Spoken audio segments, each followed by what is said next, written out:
Welcome to Gaylord family, Oklahoma Memorial Stadium in Norman, and we've got one of the hottest games of the week for you.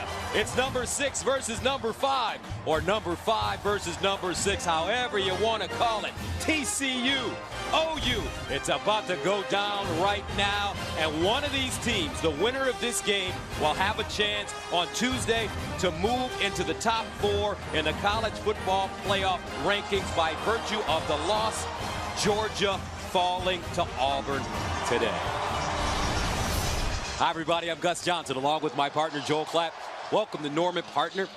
This feels like a serious playoff football game, doesn't it? Right now. And that's because it is. You know, this is not a game that's really about the Big 12, because both of these teams, win or lose, are going to control their destiny to get to Dallas and play for the Big 12 championship. But it is a play-in game or play-out game for the college football playoff. The winner's going to be in a good spot. The loser might be on the outside looking in. So we're looking at a de facto quarterfinal game here early in November. It's quite a game. Well, if I'm Oklahoma, I especially feel good about what I'm doing on offense, because they've got the magic man, the Heisman front runner, according to Las Vegas, That's folks. right.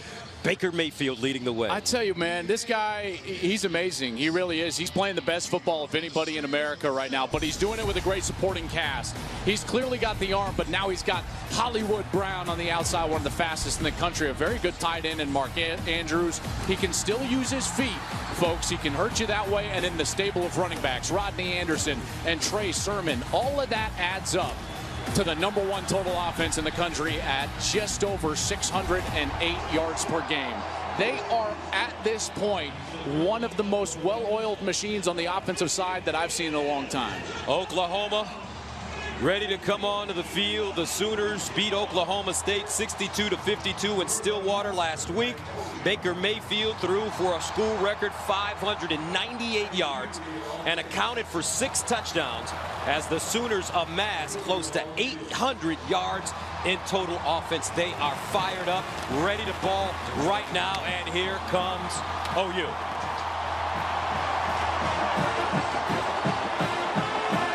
TCU, different story. Defensively under Gary Patterson, they've always been good, and they're ready to go at this Oklahoma offense tonight. And they've returned to that dominant defense. They've always played good defense, but they've returned to that dominant defense, top 10 in the country, and they do that by being good front to back and inside out. Good rotation at the defensive tackle position that allows them to take up double teams and allow the second and third level players to come up and stop the run as free men, not blocked. They can rush the passer as well. Ben Banigou, one of the best in the Big 12. They can also put pressure on you in the blitz, and then they create tight windows for the quarterback to throw the ball down the field. All of that adds up to being one of the better defenses in the country. And folks, this is the matchup. Great defense, great offense. Let's get down in Norman. In a series that dates back to 1944. Oklahoma leads at 11-5, and they've won 5 of the last 6. However, the Horned Frogs are ready for business tonight in Norman. OU TCU next on FOX. There's a tradition and a legacy around here that's unlike any other. I came back here for a three-peat of the Big 12 and then ultimately to win a national title. This game, it's huge for us. TCU, they play well as a whole unit. They take advantage of mistakes that are made. Mr. Everything, Kenny Hill. Kenny's a guy that he's been through a lot of ups and downs similar to me. I can relate to him, so I know he's probably feeling the same way about this game. It's going to be a defining moment for him. Here's a magic Mayfield touchdown. My job is to put our team in the best position to win. Mayfield delivered. And so whether that's scrambling to throw or scrambling to run, I'll do what I have to. Look at the quick feet of the quarterback. TCU, somebody that's always been a challenge for us the past couple of years. It's going to be an intense game. It's going to take all 4 quarters and everybody we have in this program to win this one.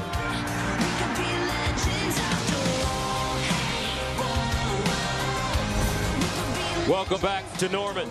TCU, Oklahoma, ready to battle. Time now for the best seat in the house.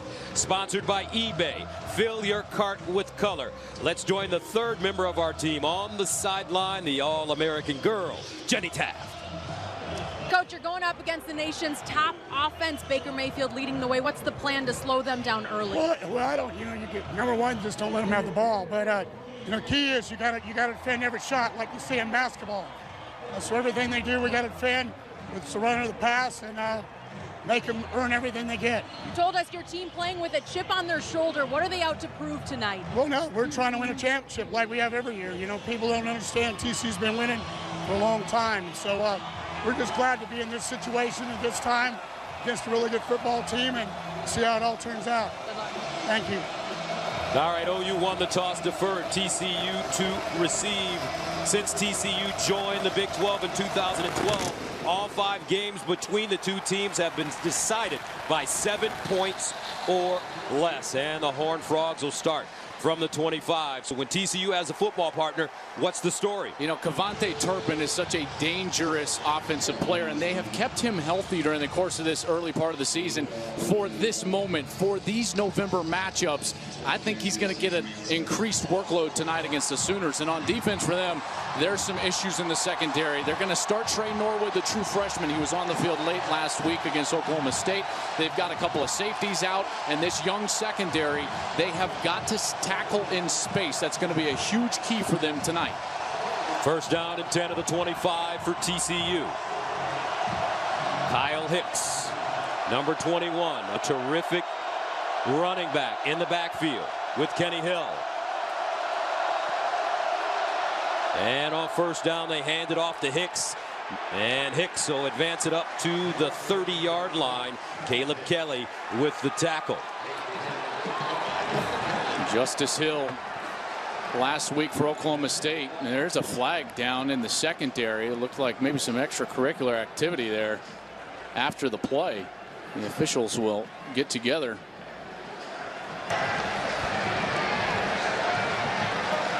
After the play, personal foul, unnecessary roughness, offense number 9.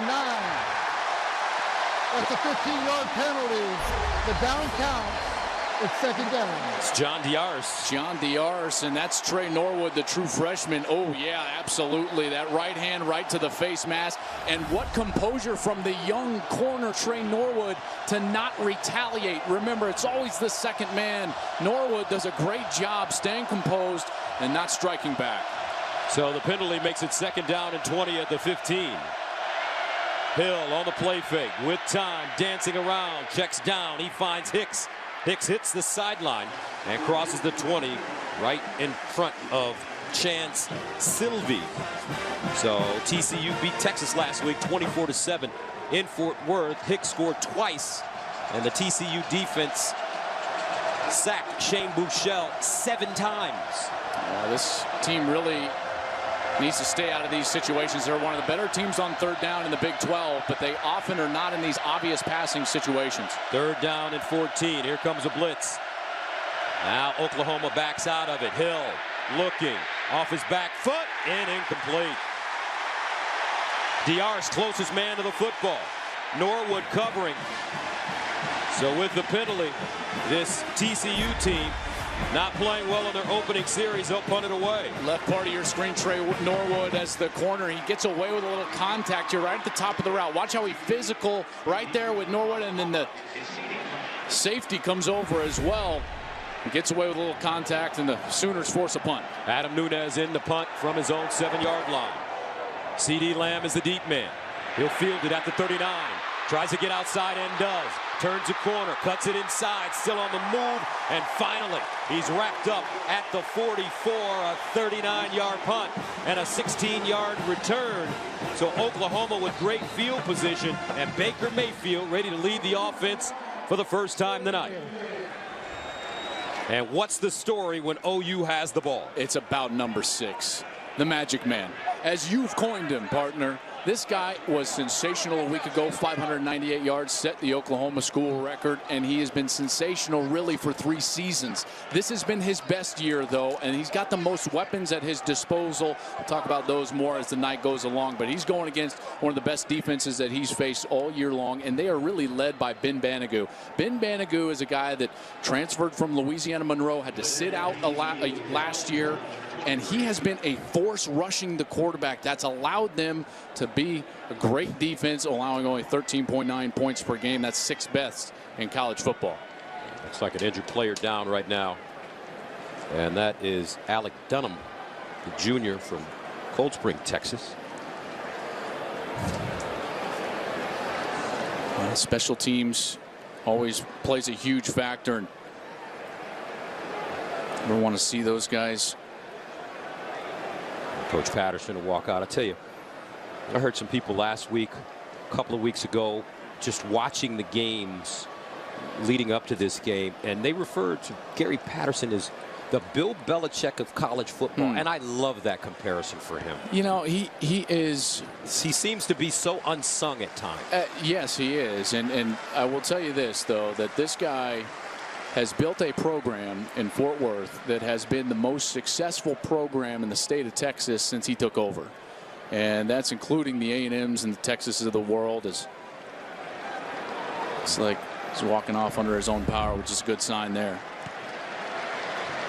But this Patterson-led Frogs team has always been about defense as Alec Dunham works his way off the field. And Patterson's got one of those defenses this year. And when he has one of those defenses that he can dominate the line of scrimmage, they usually not only compete for but win championships, whether it was back in Conference USA or the Mountain West Conference or even in the Big 12. We will see how good the defense is today, taking on Baker Mayfield and this high-powered Oklahoma offense, who will start their first series with great field position at the TCU 44, first down. Rodney Anderson in the backfield.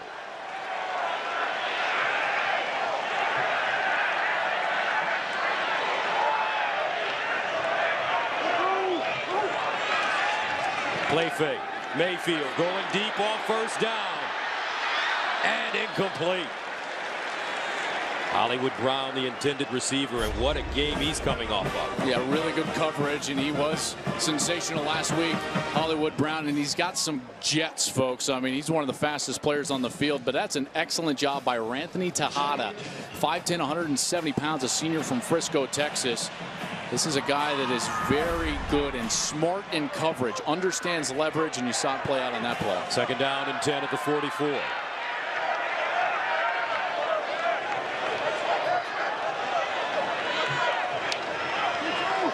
Anderson in motion out of the backfield. Mayfield looks that way. Now Mayfield dancing over the middle.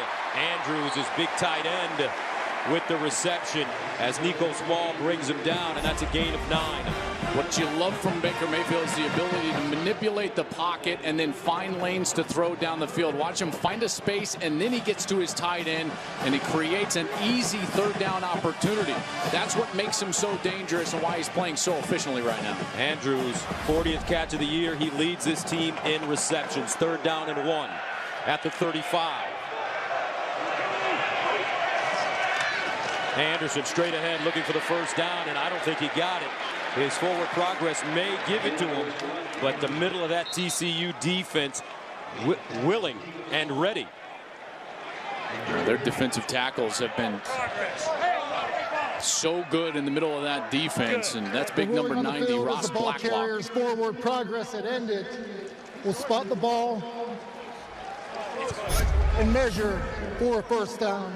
Blacklock, number 90, right in the middle of your screen. He's the one that kind of stops everything up. I don't think he got there. Now, where they ended up spotting the ball, it looks like the nose of the ball is going to be right about that 34-yard line.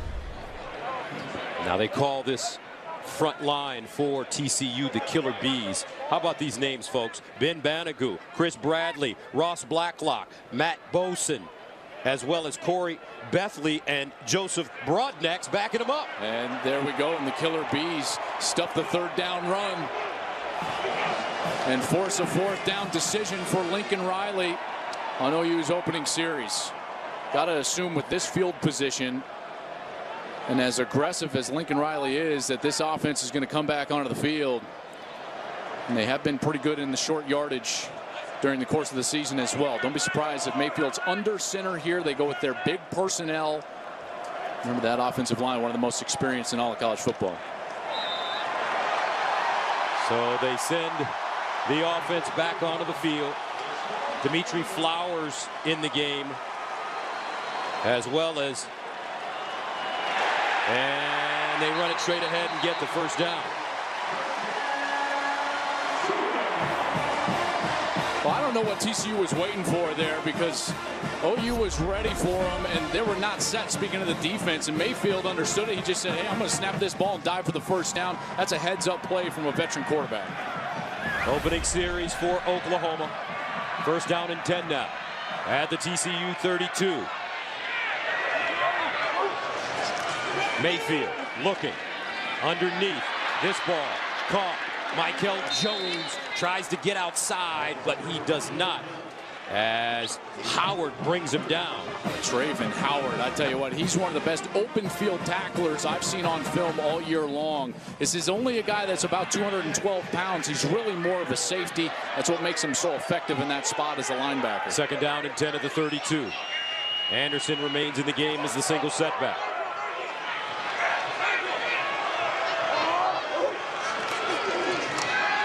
Mayfield over the middle, guns it, ball deflected, incomplete. Andrews, the intended receiver, but TCU, Nico Small, Johnny on the spot. This is a great job by Nico Small. Watch this Nico Small. He's right here in the middle of your screen, and he's going to go right over the back of Andrews and get his arm into that throwing lane and bat the ball away while not causing contact early. Excellent job by Nico Small, one of the best defenders TCU has. Third down and 10 at the 32.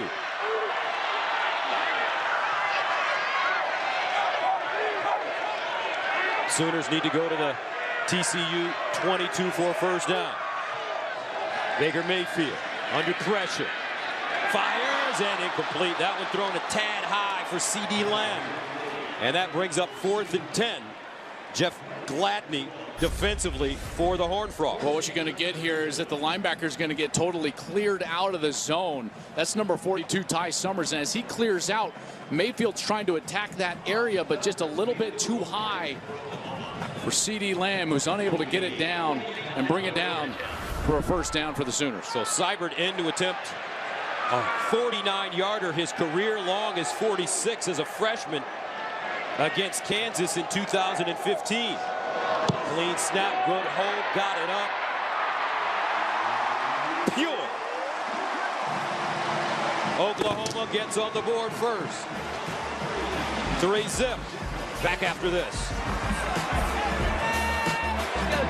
Welcome back to Norman, Oklahoma. Sooners ranked 5th in the nation, taking on the 6th-ranked TCU Horned Frogs, 3-0 now. As Baker Mayfield sits next to Marquise Brown. Young man from Hollywood, Florida, coming off a huge game. Almost 300 yards in receiving to break the school record last week in Stillwater against Oklahoma State. He's electric. Did you call him Marquise? Yes, I did. Hey, man, you know even he goes by Hollywood. He changed that officially on Twitter. And I guess if it's on Twitter, that means it's real. Of course, it's 100% true then, right? That's right. Seibert sends it away. Devontae Turpin back deep, and this one kicked out of the end zone. Tomorrow, it's an NFL doubleheader on Fox, starting with an NFC North rivalry between the Packers and the Bears. Then, Dak Prescott and the Cowboys take their high-octane offense to hot Atlanta in a showdown with Matt Ryan and the Falcons. The action kicks off at 1 Eastern, followed by America's Game of the Week at 4 Eastern on Fox. Check local listings for the games in your area. Horned Frogs back on the field. 1st and 10 at the 25. Last year in Fort Worth, OU won this game 52-46. Kenny Hill.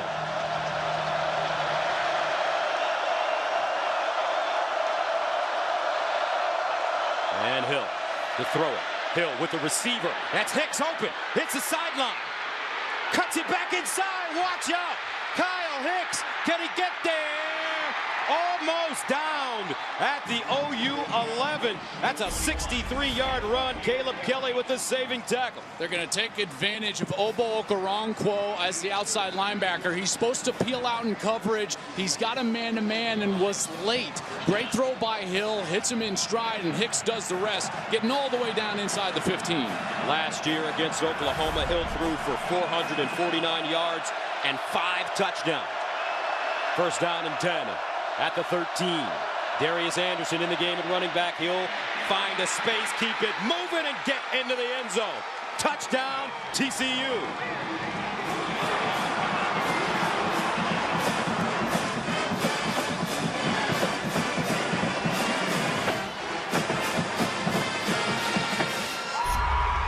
What a drive, and how about the block here from the left guard? He's going to be coming all the way down the line of scrimmage, and Cordell Iwagwu, he's the one who goes all the way up and gets 91. There's the block, there's the seam, and he's able to get it all the way into the end zone. What a drive. Big play to Hicks, and Anderson punches it in. Extra point up and good. TCU, 4 plays. Make that 2 plays covering 75 yards. They score in 42 seconds. 7 points on the board now for the Horned Frogs. 7-3, our score. Horned Frogs with a 7-3 advantage over Oklahoma.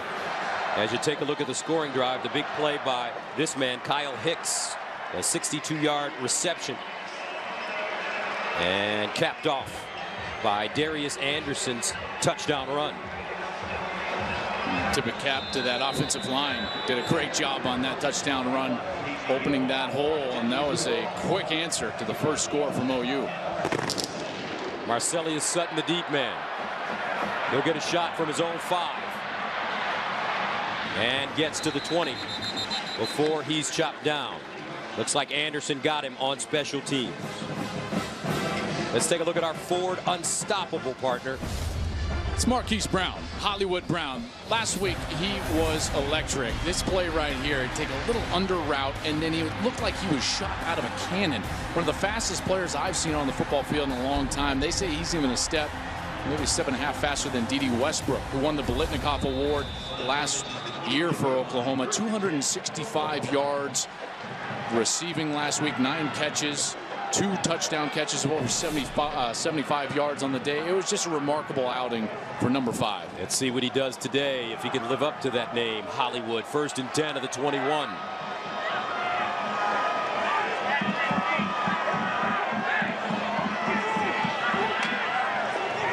Here's a handoff. Anderson looking, nothing. He'll be lucky to get a yard on the play. Well defended as Ty Summers, first man to him, number 42.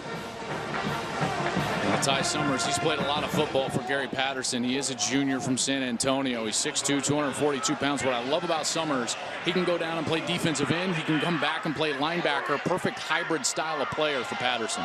2nd and 9 of the 22. Play fake. Mayfield finds Brown on the wheel route, and Brown wrapped up immediately by Isahaku. And that will be a gain of 6 yards. That's a kind of a picture of exactly why TCU is so good on defense, is because even when they get beat, right, and get out of position, it looks like Brown's got the edge. Look at the closing speed from Isahaku, and then the sure tackling. It prevents a first down and forces OU to snap it on 3rd. 3rd down and 3 for Baker Mayfield and the OU offense.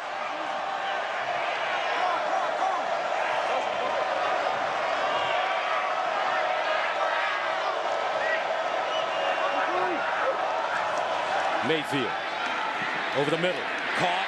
This is C.D. Lamb in space, hits the sideline, turns on the afterburners with the stiff arm, and gets out of bounds at the 25. A 46-yard gain for the freshman from Richmond, Texas. There's no quarterback in the Big 12 that is better against the blitz than Baker Mayfield. 69% and a rating of 200. So blitz at your own peril, and that's why. He finds the crease, throws an accurate ball to a fast wide receiver, and C.D. Lamb is off to the races. So a 46-yard pickup, 1st and 10 at the 26. Andrews the motion man.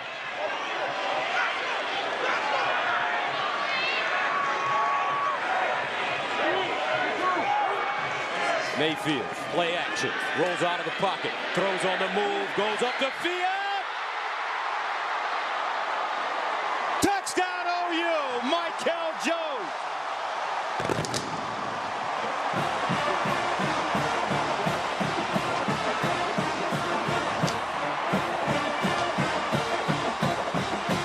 And they certainly will be taking a look at this one. No doubt about it, because there was certainly a bobble late. Right here in the fingertips. Now tries to gain possession as he goes to the ground. Catch for a touchdown. I don't think that one's going to stand. Is under further review. Remember now, the process, you have to gain control, then get a body part down inbounds, and then maintain control throughout the process of going to the ground. I just don't think he had that control before he hit the sideline and hit that boundary line. So, well, looks good right now. I certainly think that this will be coming back the other way after that first look that we just saw. Michael Jones from Patterson, Louisiana. That's the New Orleans area. Roommates with Marquise Brown.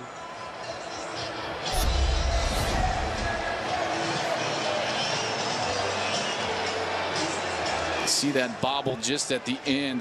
There wasn't control gained to the ball by Michael Jones before he hit out of bounds. Right there, if he would have controlled it there, but there's still bobbling going on, not control yet, so pretty easy review for this crew in their first one of the night. And if this is reversed, it will bring up 2nd down and 10 at the 26.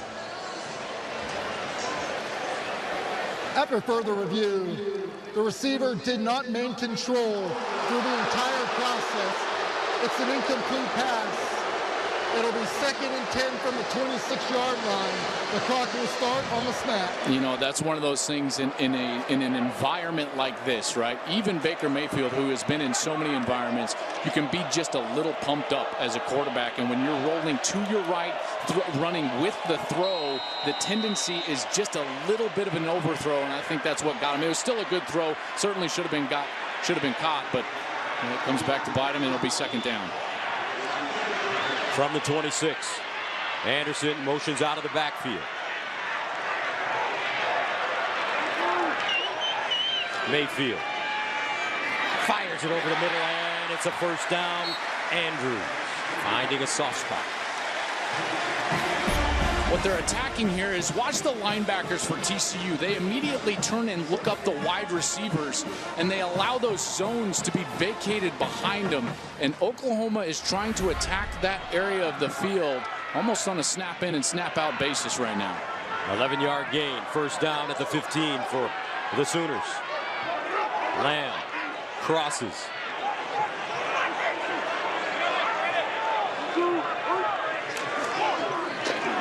Anderson, touchdown, Oklahoma.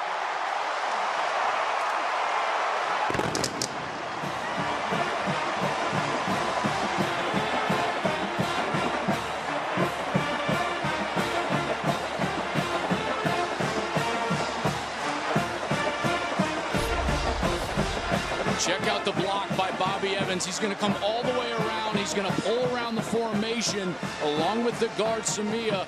And there's the block right there, just enough that it allows Anderson to get the outside and run easy for a touchdown. Seibert comes in to attempt the extra point, and it's good.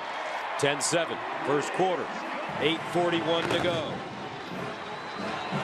Take a look at how USAA and Team Rubicon are teaming up to honor our nation's service members this Veterans Day, and how you can help.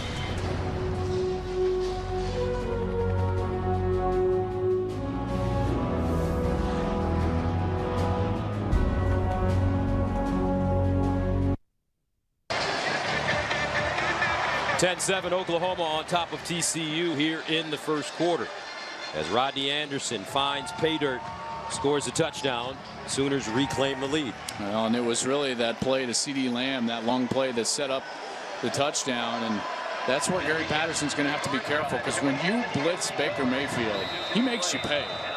He's one of the best in America just in general, but in particular when the defense blitzes, and C.D. Lamb did a nice job of catching that ball on the run and getting all the way down into scoring position.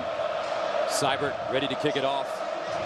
Cavante Turpin, Jalen Rager are the deep men, and they won't get an opportunity.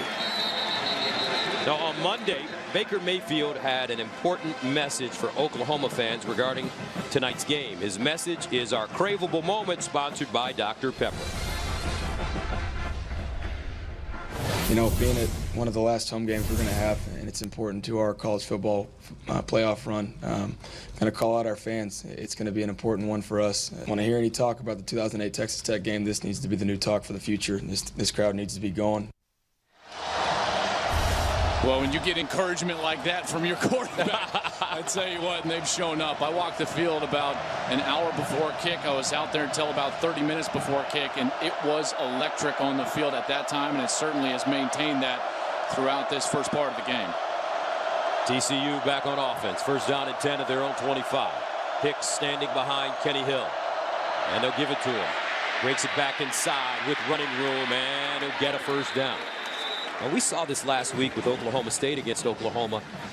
Oklahoma State did a great job of cutting the ball back when they ran left. Yeah, this is a defense that struggles tackling in space, and that cutback lean is where Justice Hill for Oklahoma State hurt him last week. Hill rolling out of the pocket, throws across the field and has his receiver. This time it's Turpin, turns on the speed and goes down inside the Oklahoma 25. That's a 40-yard gain.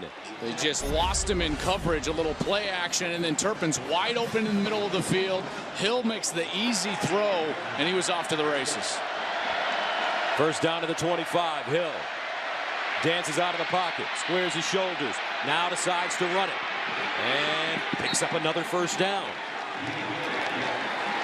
Kenny Hill, the Texas A&M transfer. I think that's been the difference in his game this year to last. Hill struggled with turnovers last year, and part of the reason was because he was sitting in the pocket and trying to force the football down the field. This year, while he's not running for as many yards per game, he's actually taking the yards that they give him. So about 17 yards per game he's running for, but they happen in big moments, in particular when the defense breaks down and he sees an opportunity to go run for a first down. Kenny Hill, the man that followed Johnny Football at Texas A&M. First down at the 15. Anderson. And Anderson crawls his way inside the 10. Neville Gallimore defensively for OU. Well, and he's back from injury. Number 90, Neville Gallimore, is a big one for OU. 2nd and 5. Quick strike and incomplete. Jalen Austin, the intended receiver. You know, this tempo is very quick for TCU. You can see that their game plan, really all year, they've protected their defense at times, played a little bit more conservative than they had in the last couple of years. But Sonny Cumbie told us last night that he knew that they were going to have to score points and they were going to have to be as aggressive as they have been all season long. And we're seeing that here in the first quarter. 3rd down and 5 at the 10. Olanalua in at running back for the Horned Frogs. They give it to him straight ahead, and he won't pick up the first down. Tripped up at the bottom of the pile. Looks like Marquez Overton got him, along with DJ Ward. DJ Ward did a great job of closing down from that end position, and he's the one that made first contact. They were able to stop him there short of the first down and force this field goal opportunity. Nice job from that defense. So TCU will settle for a field goal attempt. Jonathan Song in to attempt the field goal from 25 yards away. Oh, actually make that graph as Gary Patterson elects to switch his kickers. Ball start. Kicking team, number 88. 5-yard penalty. Try for point. That's interesting. Graf's not even on the roster. Thank you, Gary. Appreciate you. Not on the 2 deep, not on the roster, and he runs out to attempt the first field goal of the day. And Jonathan Song is a guy that is 8 for 8 on field goals this season. You got to assume that there's something wrong, or else why would Graf be on the field? A guy that's not even on the roster. Here's Graf in to attempt a 30-yarder now.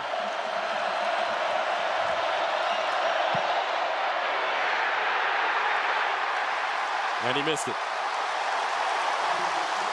Horned Frogs come up empty. 10-7.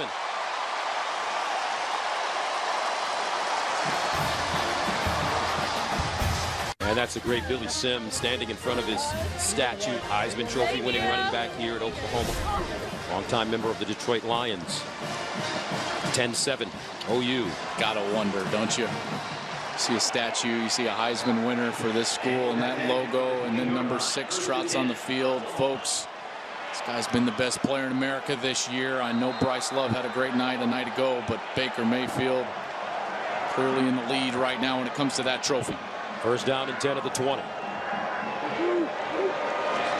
Mayfield looks backside, steps up in the pocket, delivers underneath to Andrews. And he'll pick up a couple of yards, Mark Andrews, as he's stopped by Nico Small. It's really difficult to run a screen pass against this TCU defense because of how fast they are. At the second and third level, Gary Patterson told us his linebackers, all of them run in the 4-5s. He doesn't have any running backs that run 4-6 or above. So they can run, they can tackle. That's why it's tough to run those screen passes. 3-yard gain, 2nd and 7 at the 23. Mayfield drops it off. Anderson wide open. Plenty of running room. Anderson cuts it inside at the 40. Follows C.D. Lamb and finally knocked out of bounds at the TCU 30-yard line by Nico Small. That's a 47-yard gain. You're going to see Anderson. He's going to come up like he's going to block, but then he actually takes off in the route. There's a corner blitz from the left side. Anderson fakes the block, and then he just releases down the field. Mayfield sees it, hits Anderson, and it's a big gain for OU. And again, TCU getting burned when they're trying to bring pressure and blitz Baker Mayfield. So a first down at the 31.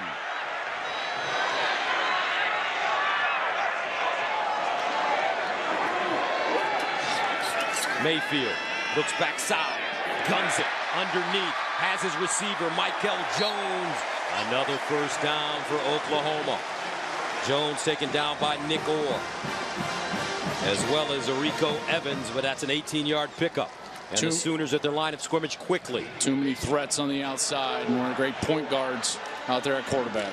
And he'll hand it off to Anderson, dragged down from behind. And Banogu makes the tackle. No gain on the play. And slow to get up right now. That looks like 75 Drew Samia, the right guard. He had to leave last week's game. And he is in pain and trying to line up right now and fight through it and play on this snap. Interesting to see how effective he'll be right now at the right guard spot. 2nd down and 10.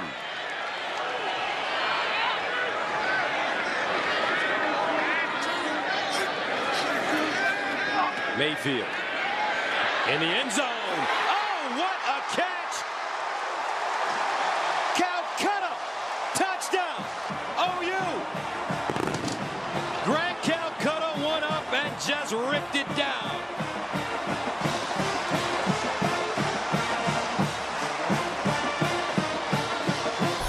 I mean, 2 things here. One, you got Samia fighting the injury, and he's going to fight through it and get a great block right in front of Mayfield. And then Mayfield drops a beautiful ball right on top of the linebackers, high enough for Calcaterra to go up there and get it. And he's able to get it and a foot in bounds.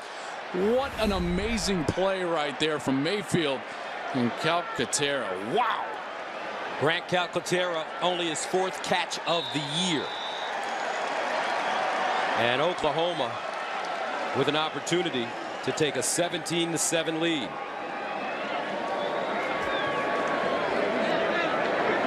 Seibert and good. 17-7, 3:54 to play in the first. Baker Mayfield putting it on the money.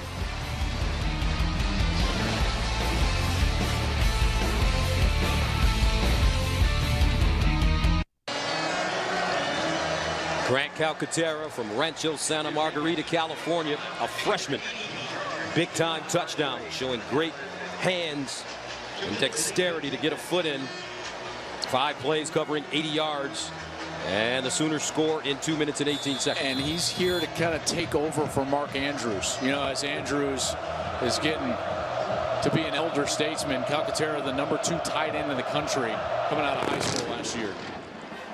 And this ball kicked deep again out of the end zone. Now let's go to Los Angeles and check in with Greg Wolf.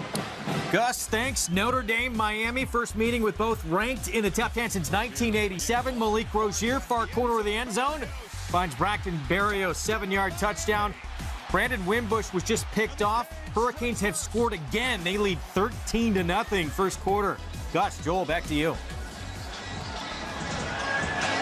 Man, I keep doubting the Canes, and they just keep proving me wrong, don't they? They got that swag back. They got that U bag, that U swag back. What's that chain they hang on the players' necks? The turnover chain? Yeah, I like that.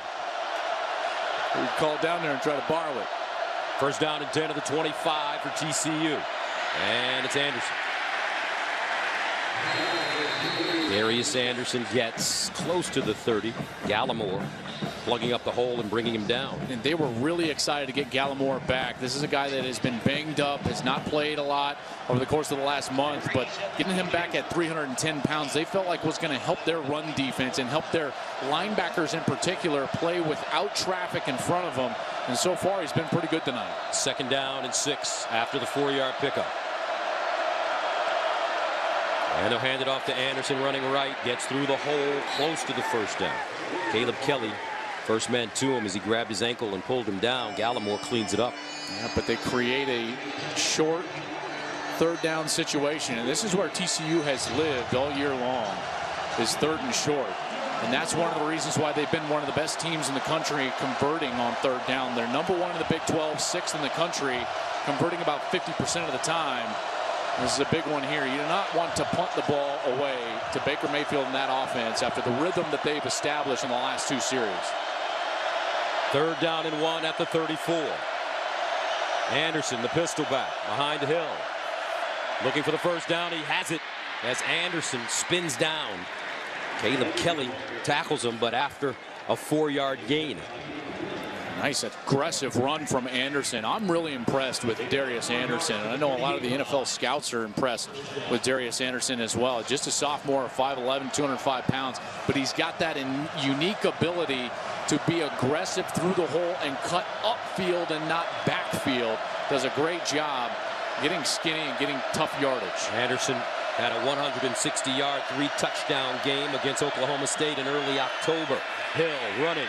And he fires it to the wide side. It's incomplete. Jalen Rager just couldn't hold on. And they had him too. Hill executed perfectly. They got Obo Okoronkwo in a bind. He doesn't know if he wants to go with the wide receiver or take Kenny Hill as he's running out of the backfield. And then Hill just put a little too much mustard on it on the outside. And Rager, the freshman, was unable to bring it down. Second down and 10.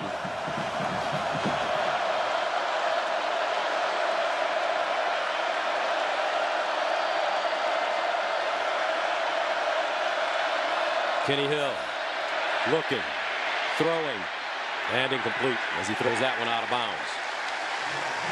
Closest man, Cavante Turpin, to the football. And that will bring up a third down and long for the Horned Frogs. Robert Barnes in coverage, the true freshman, 6'2", 196, forced into playing because Will Johnson, the normal free safety, was ejected late last week against Oklahoma State. And Barnes comes up with a nice stop there, forcing a third and obvious. These are the passing situations that Obo Okoronkwo normally shows out in. Gary Patterson knew it. They know they've got to get extra blockers on number 31 side.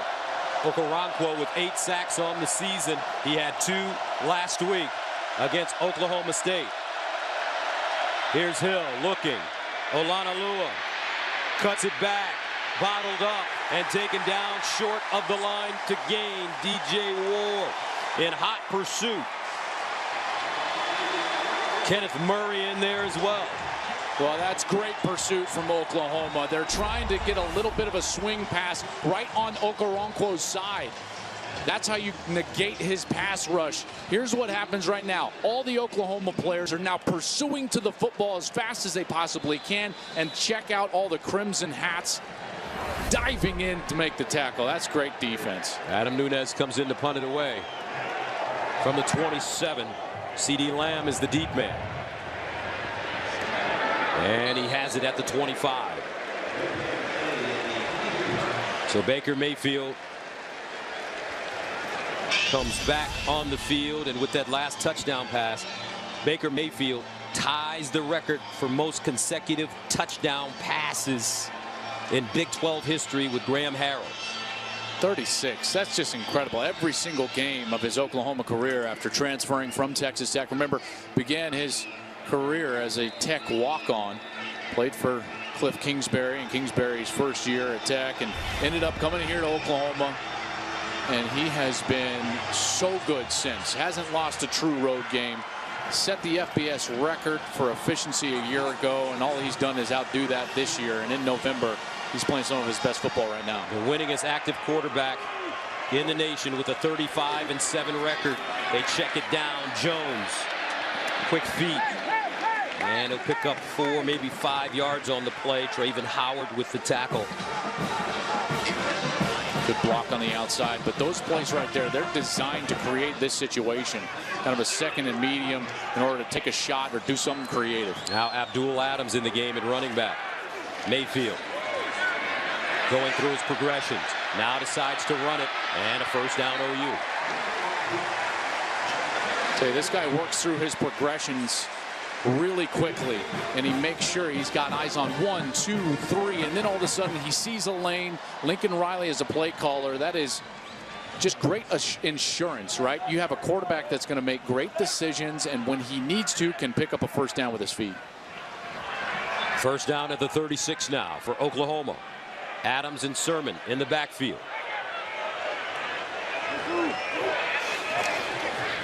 And they'll hand it off. Abdul Adams. And that could be the last play of the first quarter. And an exciting quarter it was. 17-7. Oklahoma with the lead and the ball. Back to Norman right after this.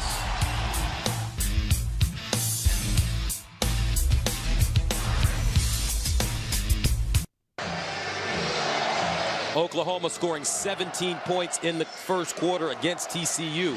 The most points allowed by this Horned Frog defense in any quarter this year, 17 points. The previous high was 16 against SMU.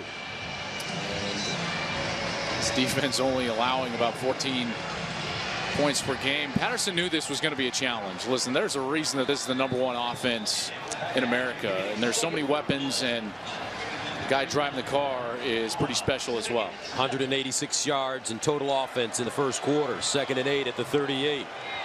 Adams and Sermon in the backfield.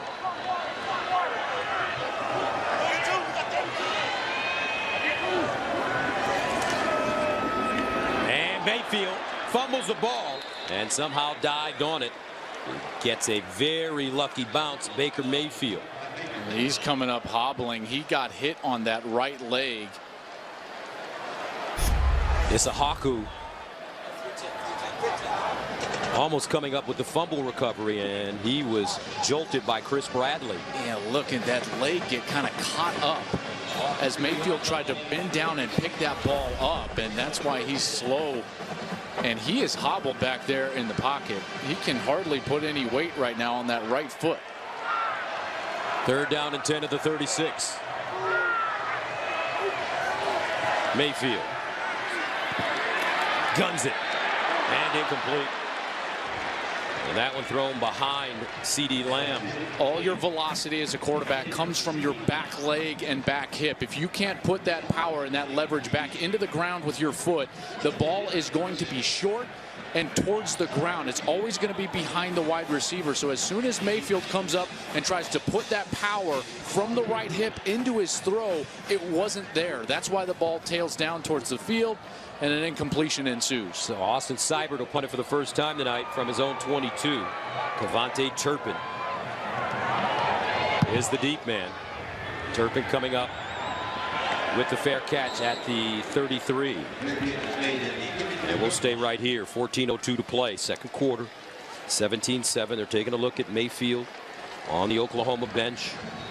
Let's take one more look at the play. Well, they're just trying kind of that zone read type style of run play, and he's trying to run the ball himself because of that tackler that you saw in the backfield, and then just gets drilled right on that leg. And you wonder if that knee got caught up in there or it was the ankle down below, but either way, that right leg gets bent back.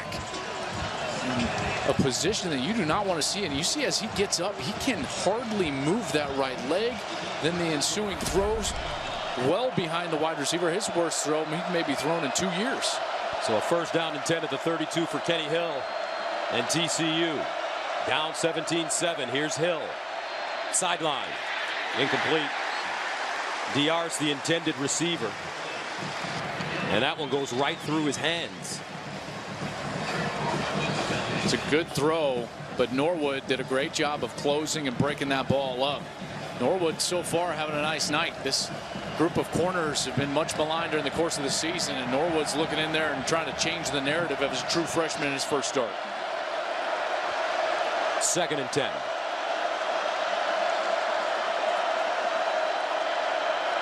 Hill drops back. Dancing. Hill. And he's dragged down and sacked. Look at these Sooners this time. It's Devontae Lampkin.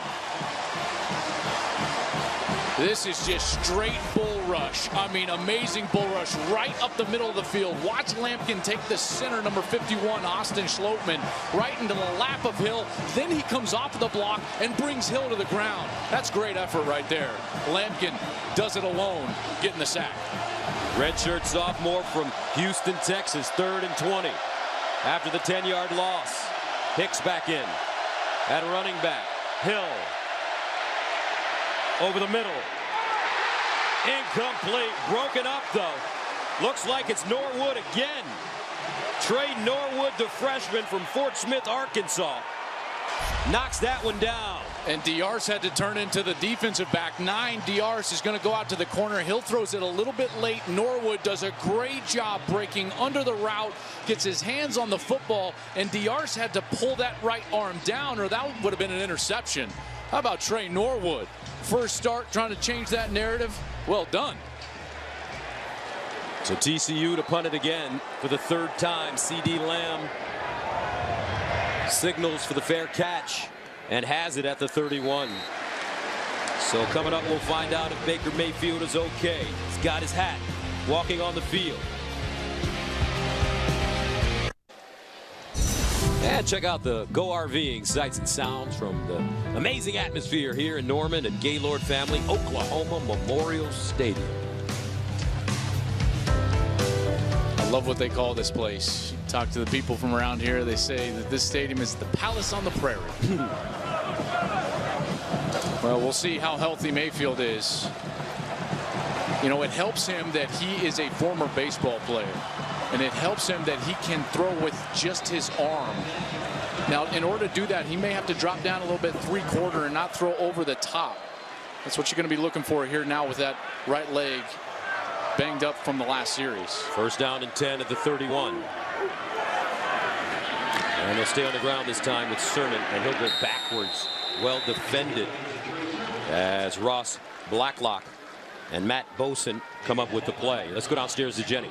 And Joel, you just mentioned it. It was that right leg that was causing some discomfort for Baker Mayfield. They were massaging his right calf. He stayed seated that whole time, but he popped right up telling his guys, I'm good to go. All right, 2nd down and 10. And they'll option it to Mayfield. He looks backside. Incomplete. Anderson could have had it, but a flag on the play. Nick Orr covering for TCU. And there's another late flag. There was a couple of OU players that looked like they were blocking Matt Boson on the ground. And they might have been a little bit too aggressive after the play was over, and that's what the officials are talking about. Looked like Boson, number 9, was kind of pinned down under 2 Sooners, and he started kind of kicking to try to get free. Be interesting what they come up with here. They call Boson Sunshine, his teammates, because he is from Torrance, California. After the play, personal foul, striking, kicking by number 9 of the offense. He kicked an opponent. That's a 15-yard penalty, and by rule, number 9 has disqualified himself from the game. Wow. Well, here's the problem, though. That he just pointed the wrong direction. He's talking about the defense. He pointed to the offense.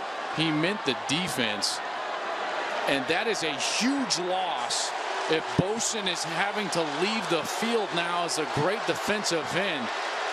5 sacks on the year, a senior. He's 6'4", 240 pounds.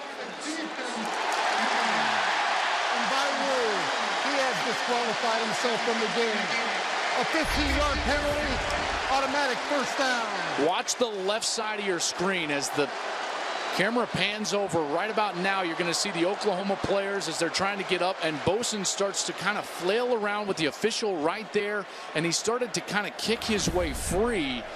After the conference, they decide to eject Matt Bosen from the game. That was, wow, I tell you what a huge development. Bosen is a big piece of what they do on defense, and now going to have to go down the depth chart and bring some more guys. Look for Ty Summers to play a bigger part now of what they've got going on the defensive line. He's listed as Bosen's backup. First down and 10 at the 46 for Oklahoma.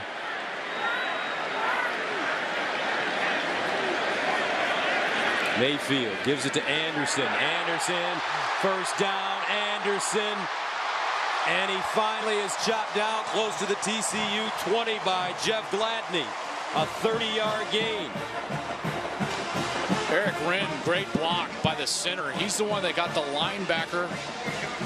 Traven Howard blocked up the second level and allowed that big run to happen from Anderson. Anderson does a great job. This guy is a big back, and he does an excellent job of allowing those second level blocks to take place. And that's just patience in the hole, allowing the offensive lineman to get up to the second level and then cutting off of it. Anderson, 6'2", 218 pounds. First down and 10 to the 24. Anderson again. Anderson with room. Touchdown Sooners. 24 yards. Rodney Anderson. His second touchdown of the first half.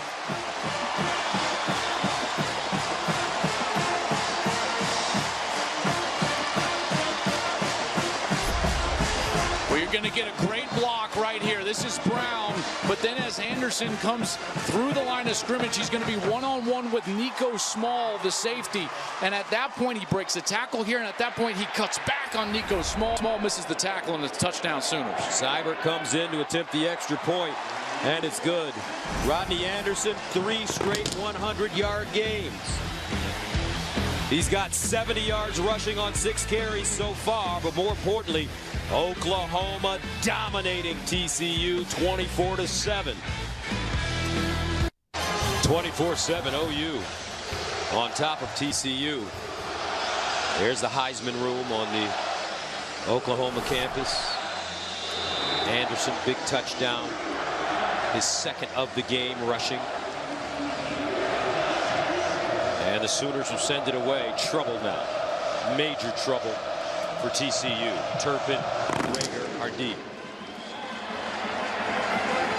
And this one will be brought out of the end zone by Turpin. Head of steam. Pops it free. Still moving, and he'll get deep into OU territory. Terrific kickoff return. 56 yards. Stephen Parker brings him down. So here come the Horned Frogs back on offense. In the meantime, let's go to Los Angeles and check in with Greg Wolf. Gus, thanks. Number 1 has already lost today. Number 2, Alabama, trailing in Starkville. Nick Fitzgerald keeps it himself, plows into the end zone. He has 26 total touchdowns this season. Number 16, Mississippi State, leading Bama 21-17, third quarter. Gus, Joel, back to you. That's a huge development. Remember, Alabama, they've lost 4 linebackers to significant injuries this season, and Mika Fitzpatrick was not totally healthy going into this ball game. That's the heart and soul of that team. Not too shocking that they're in a struggle. On first down, Kenny Hill throws to Diarce on the sideline. So how about the developments today? The number 1 team in the country, Georgia, losing to Auburn. Alabama, the number 2 team in the country, in a dogfight with Mississippi State. Those were the 2 that were kind of above reproach all season, right? I mean, everyone just kind of assuming, well, they'll meet as undefeateds in the SEC championship game. And as is the case every year in college football, November is when crazy things happen, and this is when championships are won. And Hicks gets outside. Flag on the play. You also have to mention number 3 Notre Dame down on the road at Miami. I think they're going to get a hold here. Offense, number 51. 10-yard penalty. Replay, second down. That's Austin Schlottman. He's the center, and watch right here as the play is going to the offense's left. He's just going to take big number 97 and drag him down to the ground. That's Marquise Overton, sophomore from Tulsa, Oklahoma. Good call by the official there, and it creates another one of these situations where Kenny Hill is in an obvious passing down and distance. Second down and 14 at the 48.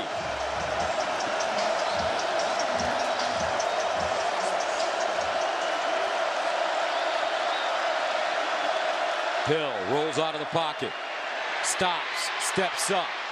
Hill with a blocker now, using his legs. Hill still on his feet and is finally tackled at the Oklahoma 29-yard line. Okoronkwo with the tackle after an 18-yard gain. Yeah, Hill did a great job initially of avoiding the rush. It was right in his face. He's able to slip away and find green grass, that cutback lane. He uses his feet for a huge conversion and moves the chains. First down at the OU 30. Darius Anderson in at running back. He's the pistol. They give it to him. Running right. Tried to get through the hole and unable to squeeze through as Kenneth Murray grabbed him down low.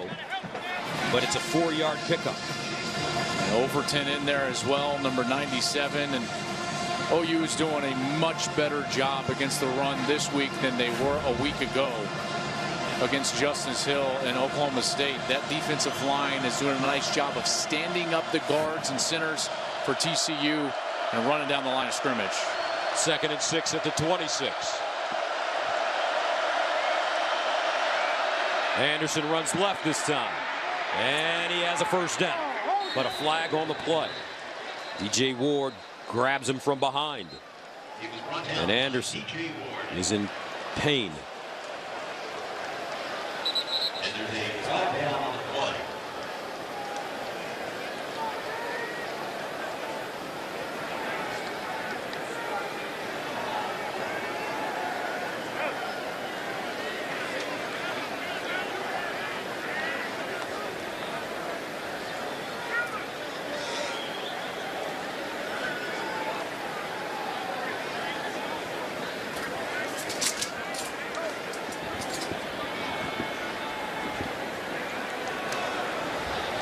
Holding. Defense, number 72. At the distance of the goal from the end of the run. First down. That's Amani Bledsoe, the sophomore from Lawrence, Kansas. First penalty of the game for Oklahoma. Yeah, but the bigger development is that Darius Anderson is on the ground, and he's still on the ground being attended to as he was tackled. Here late, 87 DJ Ward. He's going to come in and try to tackle Anderson, and as he's trying to grab his feet, there's a lineman that goes down, and then everything gets kind of tangled up, and you can see that left foot was under Ward when he was trying to drag Anderson down. So Anderson has to be helped off the field. Can't put a lot of pressure on that right side.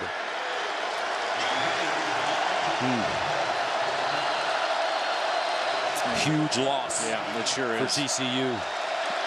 First down and goal at the 9. Kyle Hicks returns to the game.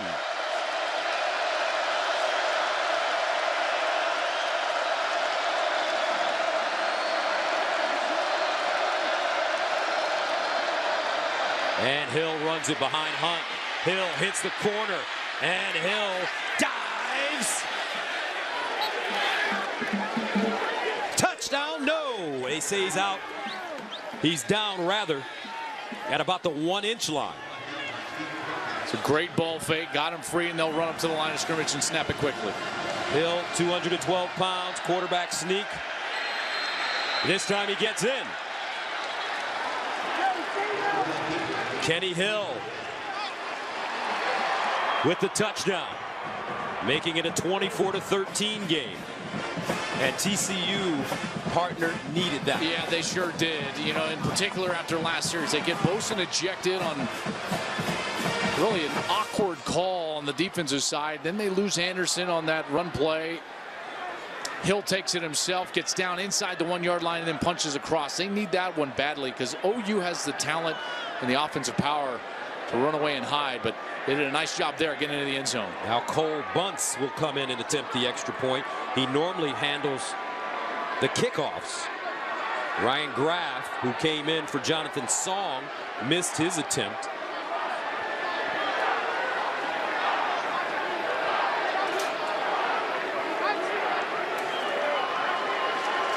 Just making sure he had possession as he crossed the goal line. Certainly looked as if he did. Where that ball was, well, it's hard to tell from that angle, but certainly nothing would tell me that he didn't. And then he kind of tossed it as he was moving backwards. Great job from TCU. That's a great answer drive and answering some adversity. There you can see the ball, and at that point in control, clearly crossing the plane of the goal line. So answering some adversity, the Horned Frogs with a nice touchdown. Here's Bunce in for the extra point. First time he's attempted an extra point in a college game, and it's up and good for the sophomore from San Jose, California. 8:32 to go, 24-14 first half in Norman. Coming up on the State Farm halftime, a couple of other top 10 showdowns, including Notre Dame at Miami. Top-ranked Georgia is no longer unbeaten. Plus, Mississippi State did something to Alabama they haven't done since '08. Gus Joel, see you at the half.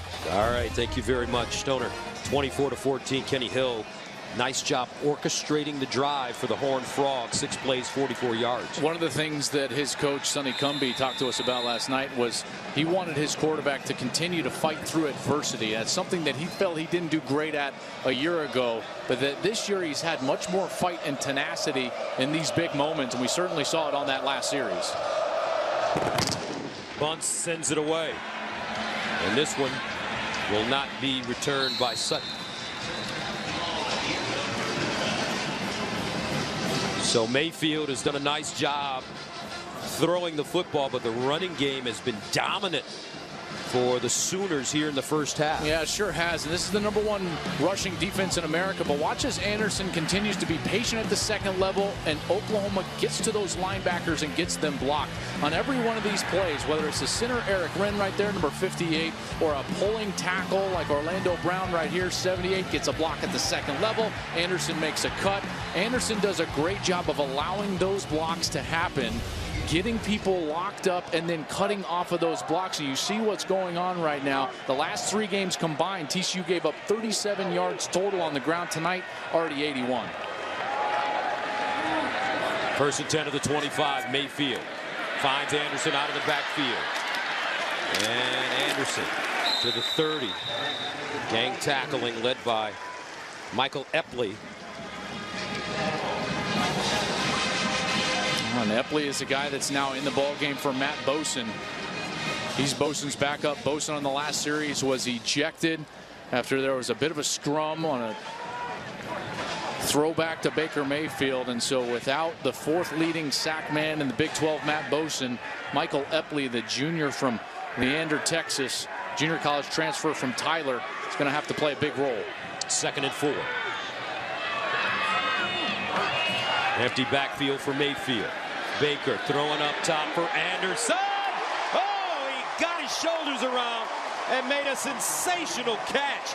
Rodney Anderson, 24 yards. What great concentration from Anderson, and to go up and go back shoulder to get that catch. What an amazing job. Now Mayfield with the sidearm throw to Badette. Jeff Badette will lose 4 yards on the play. Here's that last catch. Look how he has to adjust and go back to his left shoulder and still get it done. He's in man coverage with Ridwan Isakasu, the strong safety for TCU. I tell you, Anderson's balance, you know, he shows patience in the run game, toughness in the run game, 5-yard penalty, and the ability to catch it out of the backfield. 70 rushing yards, 70 receiving yards, 2 touchdowns. So many weapons for this Oklahoma team, making them really scary looking if they can manage to get a spot in the college football playoffs. 1st and 5 at the 40. Baker Mayfield looking, all day to throw it. Look at this offensive line play. Mayfield, bang! Andrews down inside the 19. All those big boys up front, Joe Klatt. They need steak dinners with that kind of blocking. Hey, they'll get them too if they continue that. My goodness, Mayfield just sat back there. He surveyed the whole field a couple of different times. Looking left, comes all the way back to the right. That's when Andrews gets open, creates some space, and gets a completion down the field. 21-yard gain for one of the best tight ends in the nation. His 4th catch. First down and 10 at the 19. Anderson has been money inside the red zone running the football.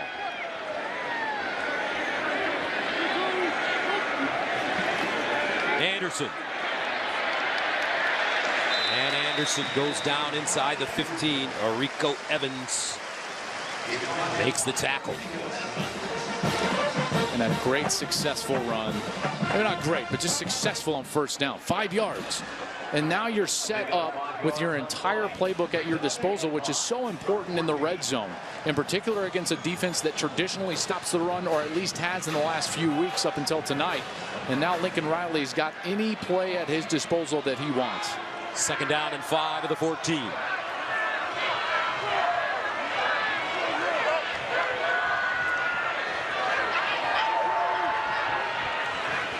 Mayfield scrambling, drops it off. Anderson breaks a tackle, 2 tackles. Rodney Anderson again. His 3rd touchdown. 2 rushing, now 1 receiving. Smash mouth OU football. 30-14. Well, he's going to take on the first tackler, Ridwan Isakasu, and just runs him over, and then no wrap-up from Ross Blacklock, the redshirt freshman. Anderson runs right through it and gets himself into the end zone. Have a night, Rodney Anderson. My goodness. Anderson, 3 catches, 84 yards, and a receiving touchdown. Seibert, good. Anderson, 8 carries, 81 yards, 2 rushing touchdowns. TCU not wrapping up. I don't know if I'd want to wrap up on this guy. Powerful.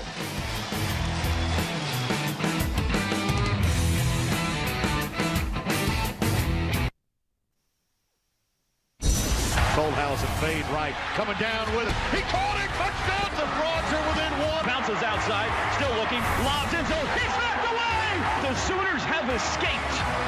Woo!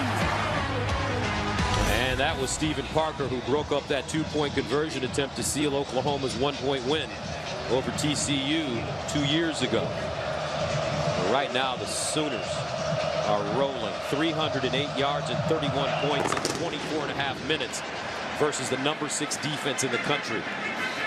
And the ball fair caught around the 25. There's Anderson. 3 touchdowns, 2 rushing, 1 receiving.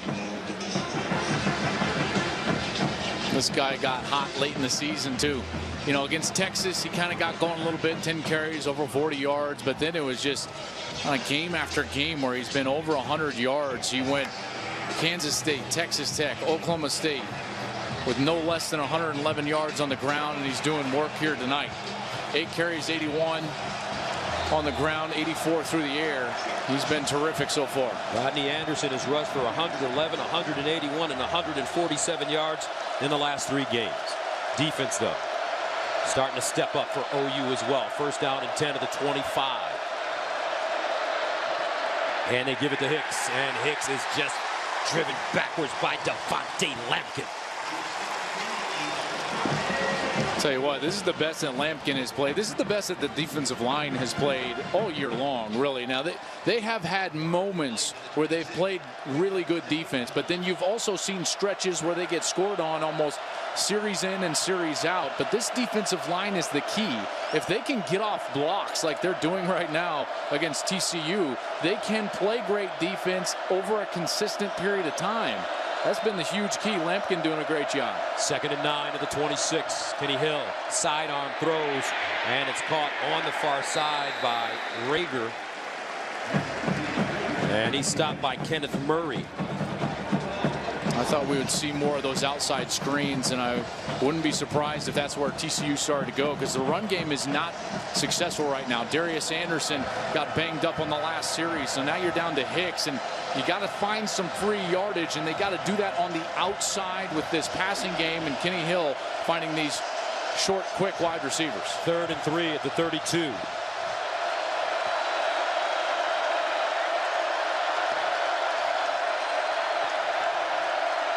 Hill underneath, and Turpin secures the ball, picks up a 1st down. That ball was thrown exactly where it had to be, because Caleb Kelly, number 19, was closing hard in coverage. It had to be low and to the outside, and Turpin made a great adjustment, was able to get the catch and move the chains. 1st down and 10 at the 37.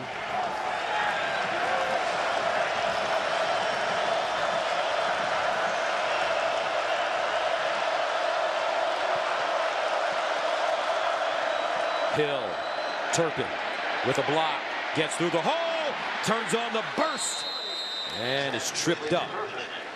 But not until he gains 17 yards. And that's exactly what they need to start doing. Exactly what I was talking about a couple of plays ago. Let these short and quick, fast wide receivers, and let them get loose on the outside. Turpin gets one crease right there, and he's gone. Kelly was trying to close down. Parker was trying to close down, and Turpin was able to exploit that small gap very quickly. Gain of 17. 1st down to the 46. Turpin in motion. Hill runs it. Make that Sean Robinson, the backup quarterback, a freshman from DeSoto, Texas, in for Hill. He's got good size, 6'2", 225, and he stays in the game. He's played in 4 games. They give it to Turpin. Herky-jerky move, goes down. As Obo tackles him, Hill. Let's see if he comes back in. No, he's going to, looks like, stay on the sideline. Well, on a 3rd down, I would not expect them to allow the backup quarterback to throw it here in a big moment. So I would create more pressure and create more resources around the line of scrimmage if I was Oklahoma, ready for this zone read. He's completed 5 of 7 passes. They give it to Turpin on the end around, and he's brought down quickly. Obo Okoronkwo. Well, when Obo gets loose up from the top and you don't put a helmet on him, he's going to make the play. And he does a great job initially of slipping by that block. That was Cole Hunt, number 81, that tried to get him. And he just kind of slapped him by, got into the backfield, and got Turpin to the ground. So it looks like the Horned Frogs will go for it on 4th down. They still have Sean Robinson on the field right now on a 4th and 3. Robinson was the Gatorade Player of the Year in Texas in 2016. Rated the number 7 dual threat quarterback in the nation by One Service.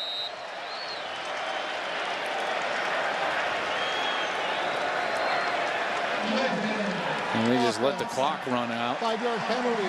Take the delay of game. Leads you to believe they'll just punt it away, take the free. Well, it's not really free, but take the extra 5 yards and try to pin Oklahoma inside their 10-yard line. And OU with all 3 of their timeouts remaining.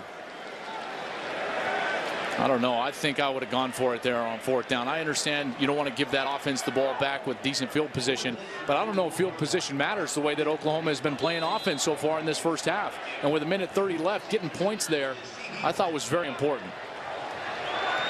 Adam Nunez from the 42. End over end kick. Fielded at the 12. Now, don't forget to check out Breaking the Huddle with my partner, Joel Klatt, on Facebook Live Wednesday at 5:30 Eastern. Sponsored by Dr. Pepper. A lot to talk about this week. Oh, there'll be a lot to talk about. And I encourage everybody to go and check out some of the archives, because the last 2 weeks, I want to give a big thank you to both Oklahoma State and the University of Oklahoma for allowing us to tour their facilities. And we went around on Friday and toured the facilities and saw some of the cool things that they've got over up there at Stillwater, and then the brand new Switzer Center right here at the University of Oklahoma. And they just opened it up this fall. They've done a great job with it. So encourage everybody to go and check out some of that footage and see maybe the best head coach's office in all of America. That's right. Which facility did you like the most? 1st and 10. 1:16 to go in the second quarter. First down and 10 at the 13. You almost got me right there. Very good, young man. Mayfield handing it off to Anderson. And Anderson again. 4, maybe 5 yards on the play. Nico Small with the tackle. Boy, this offensive line, they've been so good in this first half. Clearly, Anderson has gotten the bulk of the carries, but this offensive line has done a great job. He has not been contacted at the line of scrimmage much. He's clearly getting free up to that second level, which means that those guys up front are doing a heck of a job. And Mayfield wants to go fast here. He's frustrated with his head coach. He wants a play. They're letting the time go. He wants to go down there and score some points, and number 6 is a little frustrated right now. Up 31-14. Trey Sermon in the backfield. Here's Mayfield looking. Thought about it, lets it fly. Hollywood Brown! Woo! 51 yards. It's all about time in the pocket, though. He had time to double clutch and then get Hollywood open, and he got to take him across the field and not go just down the field. OU calls the timeout, and now they're in business. In the Huddle is brought to you by SoFi, a modern finance company. Well, in this huddle right now, you're talking about what you need to do. 23 seconds left. You'd like to try to go score a touchdown. They've certainly got the weapons to go do that, but Mayfield has got to be careful with the football. They're right on the edge of field goal range for Seibert. Probably need a little bit more, but with 23 seconds, they've got a few timeouts. The entire field is at his disposal right now. Remember, Seibert has already made a field goal from 49 yards out, a career high. 1st and 10 at the 31.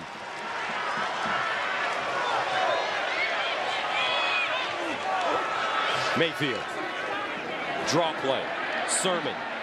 And he'll lose yards on this play. And that makes it even a tougher attempt here. This is going to push this one past the 50 mark.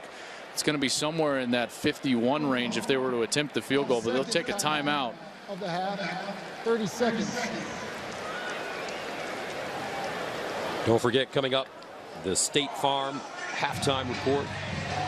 Rob Stone leading the guys to talk a lot of college football, some interesting things happening, including the #1 team in the nation going down. How about Ohio State responding to that loss to Iowa last week against Michigan State at home? Yeah, I mean, you talk about in a big way, too. I mean, that was one-sided, and it was one-sided in a hurry. It's one-sided right now in South Florida as Miami is rolling up the Fighting Irish.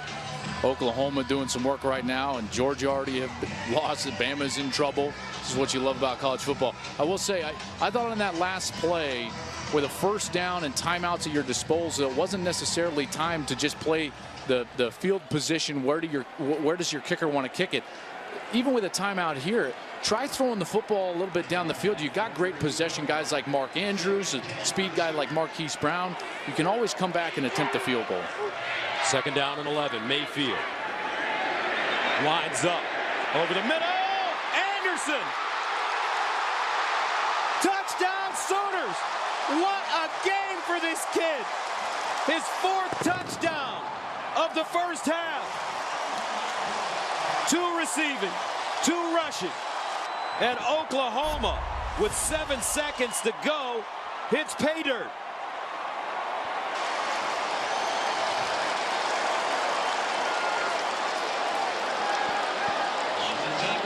Just looking to see if he kept himself above the ground as he was going in to cross the goal line. And it does look, yeah, just a hand, and he's able to get in the end zone. What a half for Rodney Anderson, and just an unbelievable play design from Lincoln Riley. Getting the one-on-one matchup, exploiting it over the middle of the field, and then Mayfield delivers with an accurate ball to the hottest player on the planet, Rodney Anderson. But Baker Mayfield, look at the numbers he's putting up. Oh my goodness. Mayfield on the day, 15 of 21. Is a touchdown. The previous play is under further review. Mayfield, 15 of 21, 299 yards passing, 3 touchdowns, no picks in the first half. Yeah, just incredible, incredible. And this is against the 6th ranked defense in America. Ladies and gentlemen, this is not your middle-of-the-road defensive team. This TCU team came in over their last 4 games, was allowing just over 6.5 points per game and 188 yards. And they're going to take a further look at this. I didn't think that they needed to. Most points given up by TCU in a game this year. That's the hand that touches. After further review, the ruling on the field of a touchdown is confirmed. Yeah, it's pretty clear the first time we gave that replay, so I don't know why they were reviewing that, just taking more time away. So Anderson with his 4th touchdown. And OU with a 37-14 lead with 7 seconds remaining in the second quarter. Wow.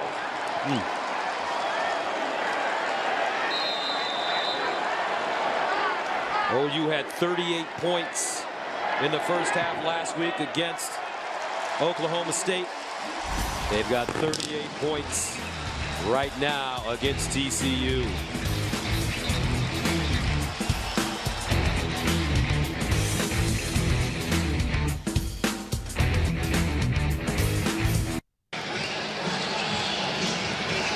This Oklahoma team, folks, starting to look awfully scary. 38-14. 7 seconds remaining as you take a look. Career highs for Anderson. 203 yards total, 4 touchdowns. OU got the ball on their own 13 with 1:16 left. It looked like they were just going to run the clock out.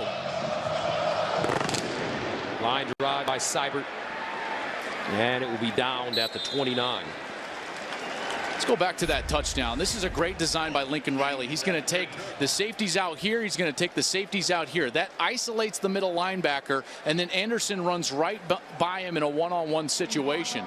This is just how you – this is football 101. Find the mismatch and exploit it. They're able to do that. Mayfield gives him a ball, and Anderson winds up into the end zone. That's just great job by Lincoln Riley. Excellent job during the week, finding the matchup, finding the defense and the schematics, and then having the timing to call that play at the right time, and then having the trigger man to talk you into going for it down the field. At 43 seconds, he was like, hey, I'm the magic man. Let's go. What are we doing? That's right. So first down at the 30 for TCU. And they'll be conservative on this play. Kyle Hicks picks up the first down. And that is the end of the first half. Now what a half it was for Baker Mayfield. Mayfield, 15 of 21, 299, 3 touchdowns, 4 touchdowns for Anderson, 2 rushing, 2 receiving, 38-14 Sooners. Let's go to Rob Stone in L.A.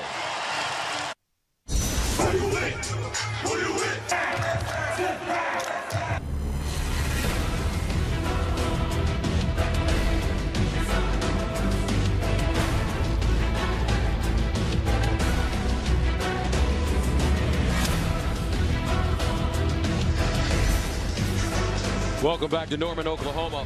38-14. OU leading TCU 5 versus 6. Gus Johnson along with my partner Joe Klatt. JK, this Oklahoma team looks scary. We saw them last week against Oklahoma State in Stillwater. They had 38 points at halftime. Now they have 38 points, but they look even more balanced. Yeah. Well, I mean, and all due respect to Oklahoma State, I mean, that wasn't the 6th ranked defense in America. I mean, and that's what they're doing tonight to TCU. This is very easy for them. You know, they create space. They do a lot of different things matchup-wise, and it's allowed Rodney Anderson to have a big night. Check out what they're able to do, kind of folding their offensive line, bring Orlando Brown around. He gets a block, and then Anderson, he's able to get the matchup with the safety right here. One-on-one, and Nick Orr cannot bring him down. That Anderson, that boy, he can run in the open field, I tell you what. And then his ability to catch it out of the backfield. Check out this concept. Get the safeties to split apart, isolate the middle linebacker, and then Traven Howard is one-on-one with Anderson. Anderson runs right by him. Howard can't get his hands on him. Mayfield delivers a great ball, and it's a touchdown for the Sooners. So they're doing a lot of different things offensively, and right now it's all working. So Oklahoma also gets the ball to start the second half, and they'll start at their own goal line. Sutton gets close to the 20-yard line. Let's go downstairs and check in with Jenny Tack. Well, guys, Gary Patterson is known for huddling his guys on the field before they head into the locker room. Well, he didn't do that tonight, and I asked him why the change. He said, I cannot hear anything in here, and we have so many adjustments to make. I need to get inside and take advantage of this extra time. Baker Mayfield wanted loud guys, and that is what he's getting. I asked Coach Riley what the message was. He said, I didn't have to say much, but what I did say, if the roles were reversed, TCU is a quality team. We know they're going to come out in the second, and they're going to have something to say. All right, Jenny, thank you very much. Lincoln Riley and his offense starts at their own 19, leading at 38-14. On first down, they run the football. And straight ahead, Rodney Anderson, as we take a look at the Geico first half statistics. I mean, 395 yards of offense against the 6th-ranked defense in America. 96 of them on the ground. Mayfield 299 through the air, and 5 different plays of 30 yards or more. It's been incredible. Gain of 5. 2nd and 5 of the 24. Mayfield looking. Mayfield all day steps up, wants to run it, looking for the first down, has it and more. Mayfield with a hard stiff arm. Get off me, young man, and out of bounds. This guy, I tell you what, he plays with that swagger, and every once in a while you get some of that out there. Finding a lane, and then he gets loose. Looks like his leg's okay, and then at the end it's just all flavor. So they say 3rd down and 1 at the 28. Sermon now in the game at running back.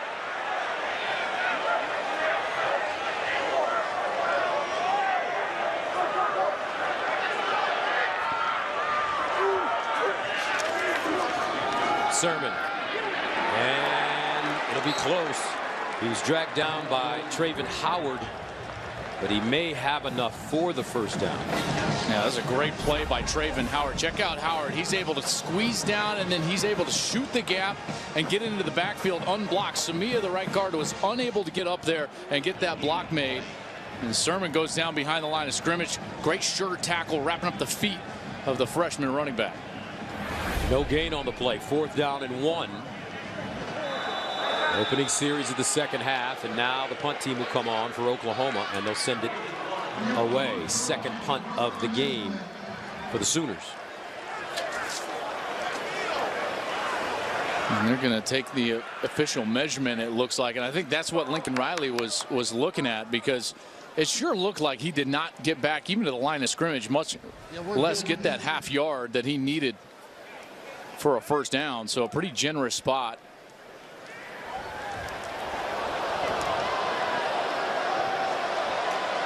He just needs an inch or two, and crowd urging him on, but I don't think it's the time to create momentum for TCU. This is a time to punt the ball away, allow your defense to go out there and build on the quality first half that they were able to play, in particular after a week in which Mason Rudolph and Justice Hill really carved him up. So Lincoln Riley doing the smart thing here, sending Seibert onto the field. I had a chance to spend some time with Lincoln Riley. Really impressive man to sit down and talk to. Seibert. Turpin. Fair caught. And we'll stay here. Just talking to Lincoln Riley in his office yesterday. First of all, partner, it's the biggest office I think I've ever seen. It's bigger than my apartment in New York City. I mean, it's 1,200 square feet. Wow. But he told the story about finding out that he was up for the job, and it was the longest week of his life, and then finally, when he was told that he was going to get the job to replace Coach Stoops, he reflected and said, you know what, I'm ready. Yeah. And a big reason why he knew he was ready was because the staff was already assembled, and that Coach Stoops had left this program in such a good spot, both in recruiting and the facilities and the revenue that has been generated, and also this roster, which clearly has shown out in this first half. Kenny Hill back on the field. Here's Kyle Hicks. And Hicks still on his feet, and he's finally taken down by DJ Ward, who gained close to 7 yards on the play. A nice quality first down run, and that's what they need to do. They need to start winning on first down and creating situations where Kenny Hill can have success on 2nd and short and 3rd and short. 2nd down and 1. Hill rolling out of the pocket, throws across his body, and it's a reception. It's Jalen Austin making the catch. Wow. A 26-yard gain. Well, that's an incredible catch, and the fact that he was able to, looks like, possibly get that foot down, right on the sideline right there. That left foot came down. You can see the mark of turf, and they are going to take a closer look at that. Not shocked that they're going to. The ruling on the field is a catch. The previous play is under further review. This is going to be a better look. Clearly secures it, has control of the football. And here's that left foot. Boy, that is so tight to that line. Very difficult to see. The turf under his toe was clearly in the field of play. This will be a nice look here. Yeah, that's in. That's in. Wow. How about the fancy footwork for Jalen Austin? 4-star recruit. It's a 2-year starter. And the body control and awareness to make sure that he was getting that foot down in the field of play. Excellent job by Austin. Is exactly the type of series that TCU needed here to open this second half. Needed to find some positive momentum. And this is the Big 12 partner. Yes, so teams could score points in bunches. And no lead is safe. And Oklahoma has had this happen not only in this series against TCU, but also during the course of this season. 3 different times this year, Baylor, Iowa State, and Texas, they've had double-digit leads and then trailed in the 4th quarter. After further review, the ruling on the field of a completed catch stands. First down. Yeah, great job there by Austin, and a nice play design, and that's what 2nd and short gives you, the ability to just roll the pocket, create more of an easy completion for your quarterback. He chose to go down the field. Austin hauls it in, and TCU's in business here. So Kenny Hill, 1st down and 10 at the Oklahoma 36.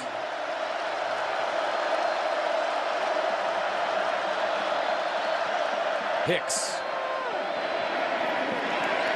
And Hicks knocked backwards, hops back to the line of scrimmage. Not much. Kenny Murray stopped. Now this defense is going to have to play fast, though. TCU right at the line of scrimmage, ready to go. 2nd and 9. Play fake. Hill looking. Throws sideline. Has a receiver. Wow. Turpin. They'll make that. Jalen Austin had the football. He was open, right in his hands. And Stephen Parker was beat, that safety on the far side. He was given a step, trying to recruit that ball right in the arms of Austin, and he's unable to haul it in. Perfect pass by Kenny Hill. 3rd down and 9. Can't throw it any better than that. Olanalua checks in at running back for the Horned Frogs.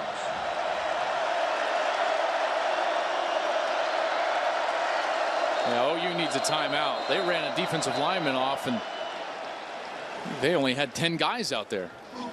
So with 11:16 remaining in the 3rd quarter, 38-14, we'll step away. Back after this. 38-14, OU on top of TCU. With 11:17 to go in the 3rd quarter, though, TCU moving the ball well. Opening series to start the second half for the Horned Frogs. 3rd down and 9 for Kenny Hill at the Oklahoma 35-yard line. Olanalua in the backfield.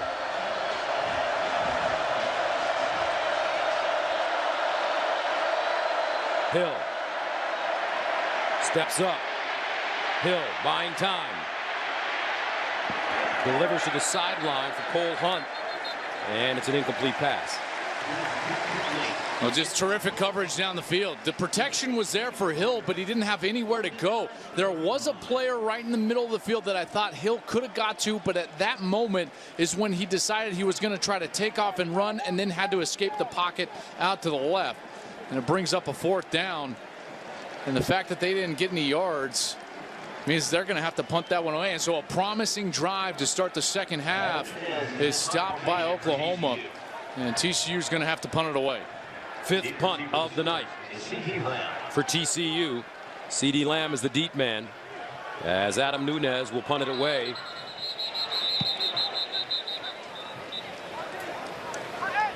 Delayed game. Offense. 5-yard penalty. It's 4th down. Take that extra 5 yards like they did previous and try to create something for their defense, because this offense for Oklahoma is certainly firing on all cylinders here, and they'll try to back them inside the 10-yard line.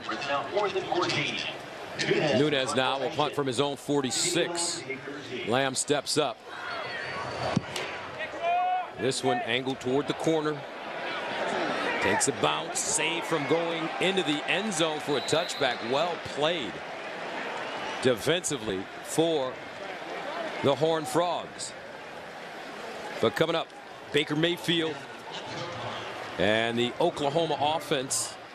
Mayfield with a terrific first half, and as he's battled wits with Coach Patterson.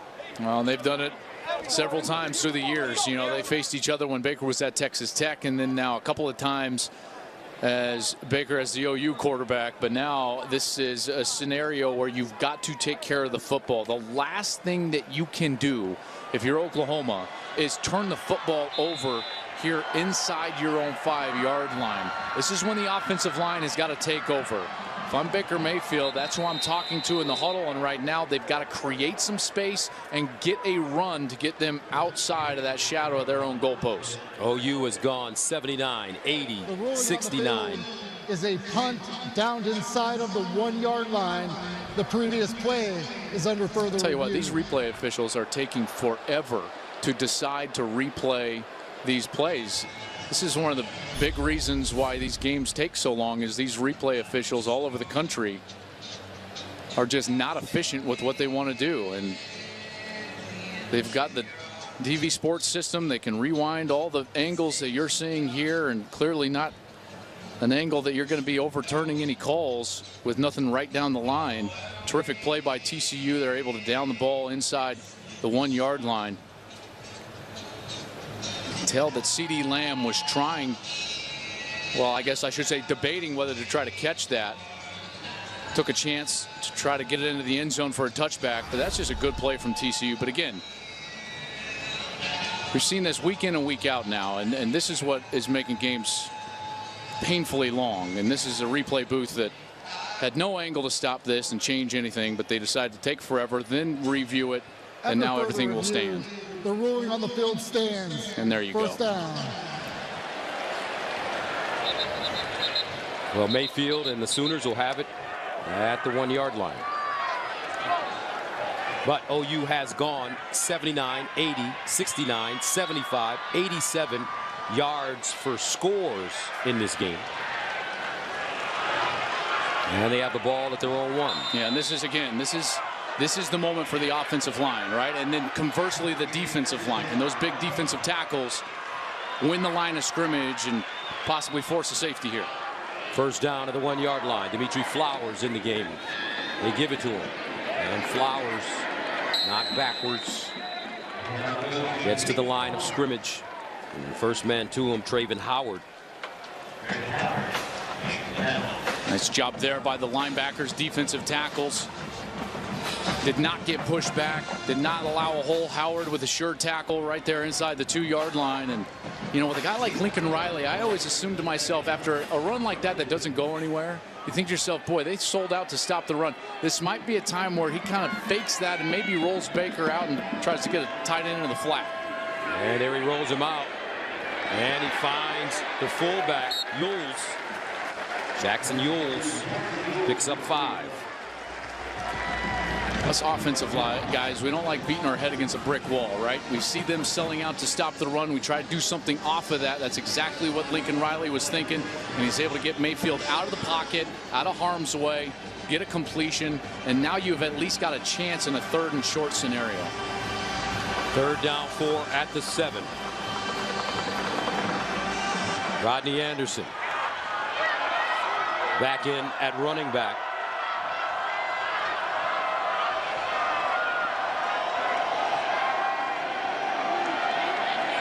Mayfield Underneath, CeeDee Lamb, first down. Well, we've seen this time and time again. Gary Patterson trying to create some pressure on Mayfield, and he's doing that by trying to bring pressure. But again, Mayfield is the best quarterback in the Big 12 against the blitz. He's 69%, 9 touchdowns with a rating of 200 against the blitz. He thrives in that scenario, and the reason is because in order to pressure or blitz, you create a vulnerability within your defense, and a veteran quarterback like Mayfield's going to find it and exploit it. After the 7-yard gain, 1st and 10 at the 14.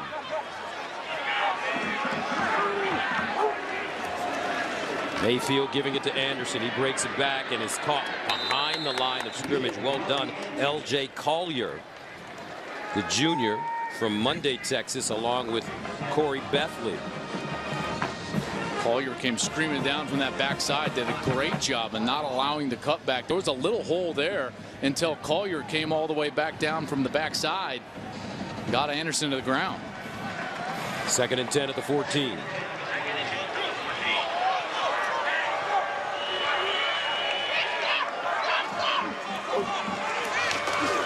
Play fake. Mayfield guns it. Incomplete. That one thrown high, intended for, looks like CeeDee Lamb. And that makes it 3rd down and long. Yeah, it looked like Lamb even slipped out of his break. As he was coming out of his break, he kind of slipped, went to the ground. Thought it was actually an accurate pass, but with Lamb slipping, it just wasn't able to be caught. And now here's the situation that you needed if you were TCU. The opportunity to get off the field. It's still inside the 15-yard line. Obvious passing down. 3rd down, 10 at the 14. Mayfield. He'll run it. Can he get 10? Yes, he can. He's still on the move. The Magic Man does it again. Lost it, but he gains 26 yards. On 3rd down and 10, Nick Orr finally brings him down. And Ty Summers kind of clears out. Watch the linebacker. He's going to head all the way out of the middle of the field, and exactly the time that he does, Mayfield takes off. Nobody there in the middle of the field, and he's able to use his feet and get a first down. But this is one thing he's going to have to learn. I know he's a tough guy, and boy, was that ball out? It sure looked like it was loose before he was down. And they can absolutely review that, in particular if there was a clear recovery by TCU in the immediate aftermath of that fumble. That's kind of the terminology, is the immediate. Under further review.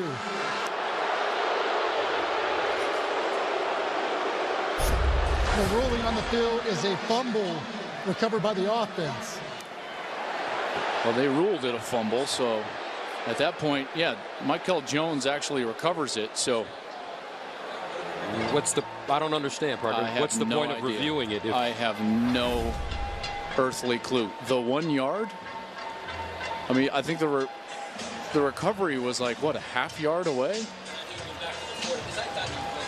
Let's bring in our rules analyst in Los Angeles. After further review, the ruling on the field stands, 1st down. Okay, Dean, a lot of reviews in this game today. Yeah, it seems like the replay crew is being overly analytical. That fumble was recovered by the offense, a yard or 2 difference. That's not a significant play. They should just leave that alone. Too many stoppages tonight.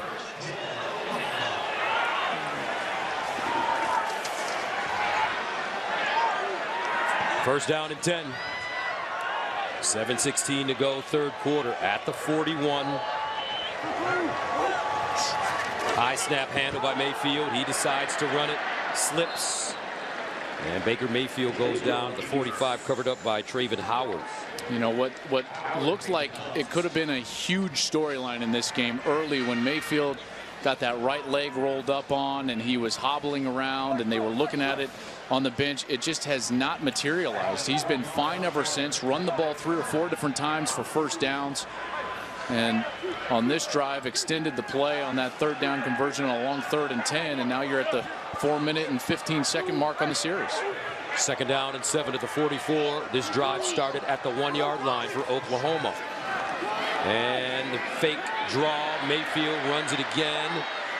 And Mayfield gets out of bounds, pushed out of bounds by Ty Summers. Mayfield with some words for some players over there at TCU. And you kind of went in hard and crashed in. Not a lot of room on these sideline areas for not just the players standing there, but also when you're running like that, and they have a big kind of communications chest over there for TCU that Mayfield crashed into. But this series, boy, this has been a methodical series, and exactly what you're looking for if you're the Sooners. You're up 38-14. You want to take the air out of the ball and continue to make first downs, and they have. 3rd down and 1. Anderson. Oof. I don't think he got it. I do not think he got it. He ran right into the heart of the TCU defense, and they turned him away. Wow. Nick Orr. But it looked like Ty Summers was the initial one in there, but then Orr made the tackle. Summers was the man that made the initial hit. Watch Summers 42. He's going to come in there, and he and Anderson have an epic clash. Summers goes down, but then Orr was right there to clean it up and keep him from making that first down. And now Seibert's going to come back on the field for a punt.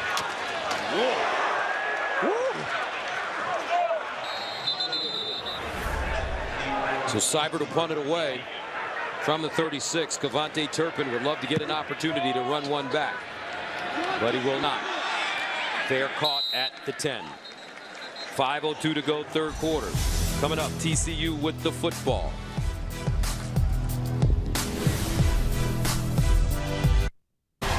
(38-14) OU, but TCU with the football as Kenny Hill comes back on the field, ready to lead this Horned Frog offense. 5:02 to go, 3rd quarter. Olanalua in the backfield, number 33. Darius Anderson got hurt in the first half and has not returned. Hill pulls it out. Hill with a lane, bounces it outside and picks up a first down. Nice run from Kenny Hill. Showing a little jukes there. Great read, first of all. He sees the defensive lineman all the way inside. Pulls that ball out, is able to get to the outside, and then shows some moves for the first down. He's going to have to play nearly perfect here during the course of the end of the 3rd quarter and into the 4th quarter if they want to come back and overcome this deficit of 38-14. 13-yard gain, 1st and 10 at the 25.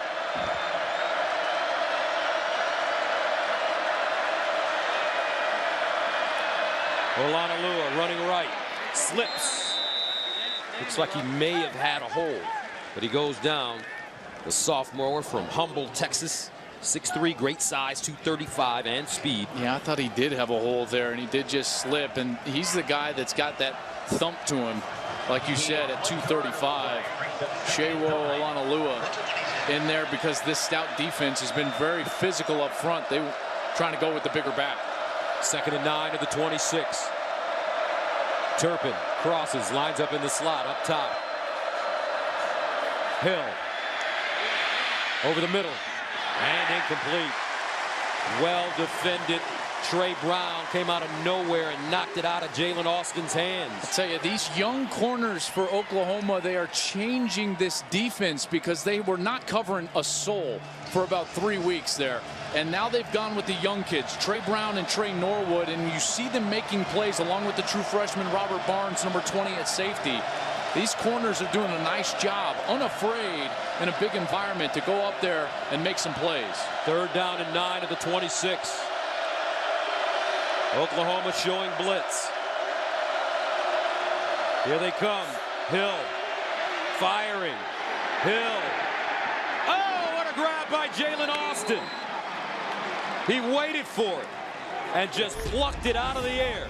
Just a tremendous job by Austin of adjusting a little bit, even with some hand fighting. Look how he's got to kind of go back over, right over the top of his head and get that. That is one of the toughest catches you can possibly make because he's got to adjust his head all the way back in order to make the grab. That's a 41-yard gain. Now Olanalua. And he's stopped by Marquez Overton. And we've seen this song and dance before, right? I mean, TCU moves the ball down into what I would consider scoring territory inside the 35-yard line, but this is where their drives tend to stall and where the OU defense has been so tough. 2nd and 7. at the OU 30 for TCU. Olanalua pushing the pile forward, churning his legs. And he'll gain 3 on the play. Yeah, big play here. Big conversion opportunity. Sonny Cumbie right now has got to find the matchup. Where's the matchup where he can get this conversion, stay on the field, and try to march towards a touchdown? They're going to keep Olanalua in the game as well as Hicks in the backfield. 3rd down 4 at the 27. Olanalua in motion. Hicks remains. Kenny Hill in trouble, and Kenny Hill lost it. Sacked. Kenneth Mann in the backfield. Stop. 3rd down. Well, Mann with just the power rush on the outside. This is just one-on-one. I want it more, and he's going to come right up the field and get into the lap of Kenny Hill. He's working against that left tackle, Joseph Noteboom, and he's able to get to Hill and get the sack. And it looks like the Horned Frogs will go for it on 4th down and 12 at the 35. Well, it's getting down to it. 1:43 left in the 3rd quarter. 38-14 is probably the right decision here. Hill backing up. Sideline.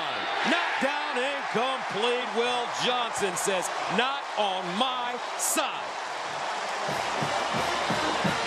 And TCU turns it over on downs. 1:33 to play in the 3rd.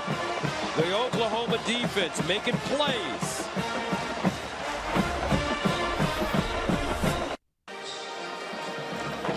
Time now for an AT&T game break. 38-14 our score. Let's go to Greg Wolf. Gus, thanks. Number 1 went down. Number 3 in a world of trouble. Number 2, Alabama. Joel mentioned earlier that defense all banged up. The offense comes to the rescue. Jalen Hurts to Devontae Smith. 26-yard score. Mississippi State had 2 shots at a Hail Mary thanks to a penalty.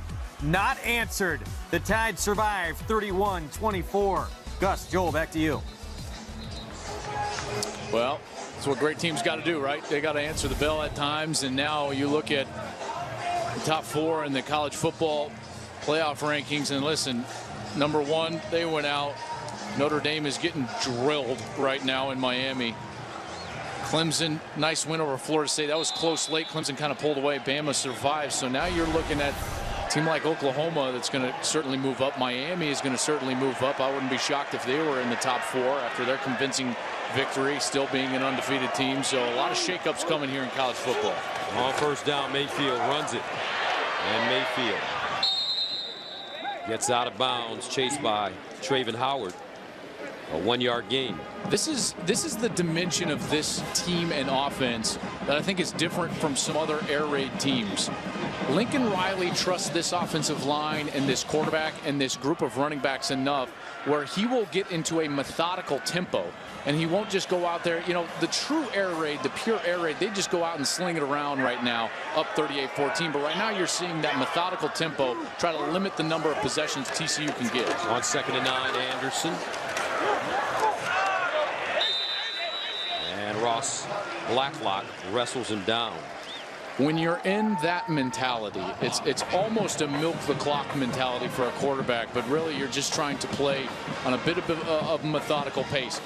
As a quarterback, you have to understand it will come down to 3rd downs almost every single series of downs, and you're going to have to make plays. The one thing you have to do is not force the football and take the 1st down with your feet when it's given to you. We've seen Mayfield do both. So we'll see how he does here.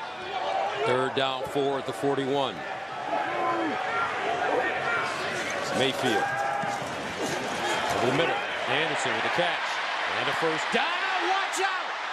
Whoa! Rodney Anderson finally tripped up by Ty Summers, but he almost broke that one as well. Well, you're going to get the matchup again. It's on the linebacker. Anderson goes out there. He beats Howard a little outside in. That route is called a Texas route. You fake into the flat, come back into the middle of the field. Anderson's running some great routes, and he is absolutely playing a game tonight. My goodness. Another conversion from Mayfield. The Sooners are rolling.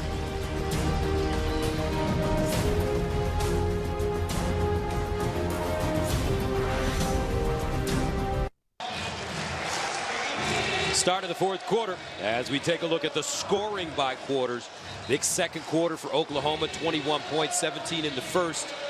Neither team putting any points on the board in the third. Now we go to the fourth, 38-14. Baker Mayfield with the football, 1st and 10. At the 37-yard line, Rodney Anderson has been brilliant in this game. And they give it to him. Anderson gets to the edge and knocked out of bounds by Traven Howard. Mr. Anderson. I like that. I see what you did there. Mr. Anderson has had a pretty good night tonight. 100 yards now on the ground, 100 yards through the air. Boy, he has been the focal point of this Sooners attack tonight. Second down and 4 rather at the 31. Mayfield, quarterback draw. Mayfield picks up the first down, switches hands. Flag on the play, though. Yeah, they're going to get Michael Jones, the wide receiver. He was holding on the outside as Mayfield was kind of breaking contain. Had a chance to go into the Oklahoma locker room yesterday and sit next to Michael Jones. What a nice kid, real positive. He allowed me to put his shoulder pads on. They were a little big for me. You get in the weight room? Oh, no. Allergic to that, please. Offense, number 3. 10-yard penalty from the spot of the foul. Replay, second down. Now, Michael Jones, just a sophomore. He was a 4-star recruit. 13 catches a year ago as a freshman. Just 186 pounds. You know, they've done a nice job of mixing up their personnel. They've got a couple of guys, Hollywood Brown, Michael Jones, that are smaller, quicker, faster, and then they've got C.D. Lamb, a little bigger. He's over 6 foot. Mark Andrews comes in about 260 pounds. So they've got ways to beat you in several different ways. Quickness, speed, and then the power of guys like Andrews and even Anderson in the backfield. Second down and 7. Here's the option. Mayfield pitches it. Anderson. And Anderson is taken down. Nico Small lost his hat, but still came up and made the play. That's a tough play there for the junior from Arlington, Texas. Yeah, really nice play from Nico Small. And that just shows you the type of ability he has in the open field. And he did a great job of, if you're a defensive back and you want to know how to tackle, you have to leverage the ball. The way that you do that is you create a second defender for yourself by forcing them towards the sideline. You take away their inside cutback. He did a nice job of doing that, kind of filling inside out and then bringing Anderson down to the ground. Third down and 7. Mayfield runs it again. Mayfield breaking tackles. He will not pick up the first down. Mayfield getting up, a little hot under the collar. Michael Epley. You know, I'm pretty surprised right now at this strategy of running Baker Mayfield several times here on this drive, because this guy does not have any slide in him. He thinks he's 250 pounds. Yes, he does. When he's running, I mean, like, honestly, he's trying to truck everybody on the field. He's already had his shoulder banged up, and now cybered on for a long field goal attempt. From 48 yards, he made a 49-yarder, a career high earlier. Oklahoma calls their first timeout. 38-14. 12:44 to go. Back to Norman, Oklahoma, 38-14. OU 8-1. Their only loss, Iowa State. TCU 8-1. Their only loss, Iowa State. Iowa State beating the Sooners here in Norman. And now Rodney Anderson in the backfield with Mayfield. Looks like they're going to go for it on 4th and 3. Baker looking underneath and incomplete. And Oklahoma turns it over on downs. Intended for Dimitri Flowers. And we'll take a break. 38-14. Let's see if TCU can get something going right after this. And welcome back. Time now for the expectation-shattering drive of the game, sponsored by Buick. It was late in the first half, and it looked like OU was just going to run out the clock, but then Mayfield kind of coaxed Lincoln Riley into going for it, hit the big ball down the field, to Marquise Brown, and then he found Anderson in that one-on-one matchup with Travin Howard. They were able to get a touchdown right before the half going in. Here's Hill underneath. And this is caught by Turpin. He turns it up, picks up a first down. Devontae Turpin's tackled by Overton, who had to track backwards to get him. Yeah, and that's the type of play that I was expecting coming into this game. First down, throwing those bubble screens out, allowing these guys on the outside to work. And Hicks stood up and driven backwards. Easy job for Okoronkwo, who's done a nice job today defending the run. Yeah, he's done a really nice job. And this is the type of guy, he's got elite athleticism, really as a pass rusher, but when you put him in a chase mode with a run away from him, he is dominant as well. Second down and 11.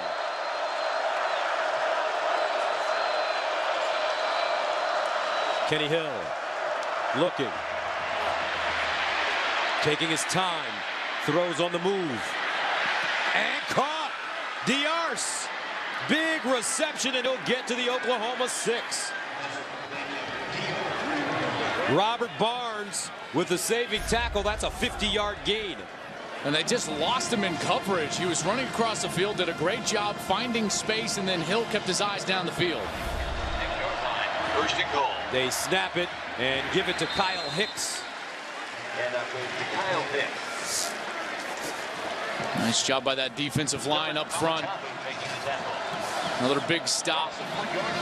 Just have not gotten that run going, and this is a team that really was predicated on running the football and allowing these short yardage situations to be easier for their quarterback, but that hasn't materialized during the course of the day and has become much more difficult for them to run the ball as they get inside the 10-yard line. Second down and goal at the 7-yard line. Hill, the fade in the corner. Diarce, incomplete, but a flag. Trey Norwood will be called for interference. Now Norwood is trying to compete here. That's a tough matchup. Diarce, 6'1", 215 pounds. Holding against an eligible receiver. Defense, number 13. Half the distance to the goal, automatic first down. Yeah, left hand, it was kind of down there on the jersey, and Diarce did a great job of winning at the line of scrimmage. When you can put that defensive back near the end zone in a chase mode early, the human nature is for him to reach out and grab the jersey. That's what happened. Norwood didn't like the call. I thought it was a good call there. So first and goal at the 3 for TCU. A lot of time left. 10:48. Kyle Hicks, the single setback with Kenny Hill.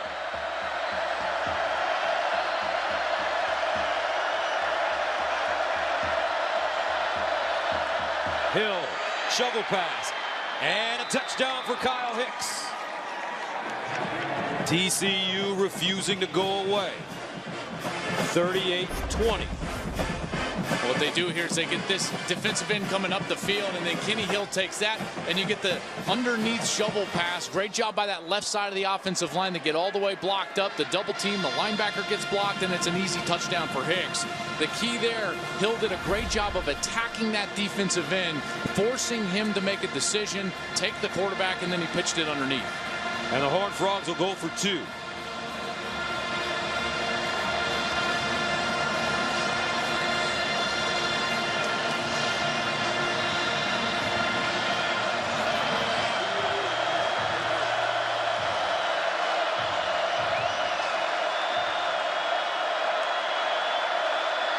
Hill looking, in trouble. Hill lets it go, and incomplete. Taj Williams, the intended receiver. Hill under pressure. 10:44 to play in the 4th. The Horned Frogs continuing to fight. This is not over.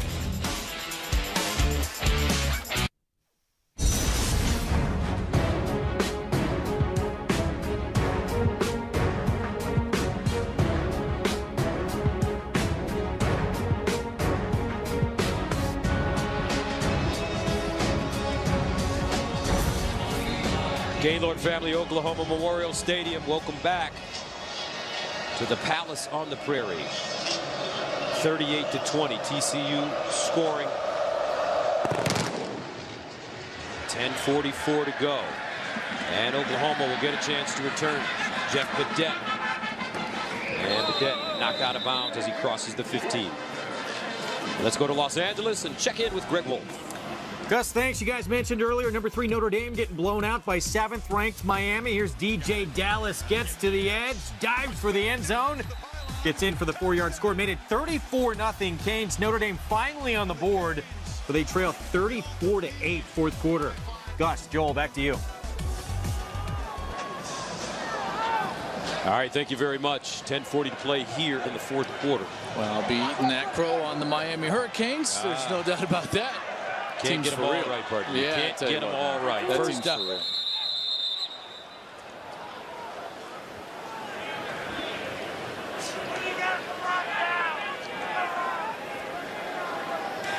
The previous play is under further review.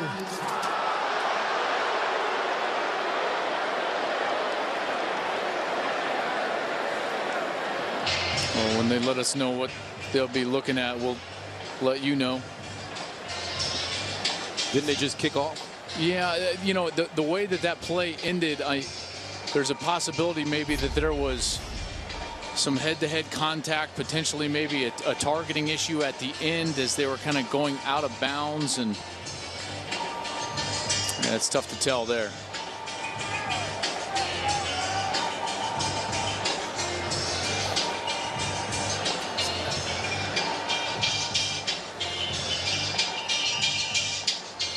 Jeff Badette returning the football. That's safety Garrett Wallow, it looks like, number 30. But he didn't actually make contact with Badette. He kind of goes into the back of Alana Lua. He's in there on special teams. And hey, back up. There is no foul for targeting on the play. The TCU player hit his own teammate with the crown of his helmet. First down.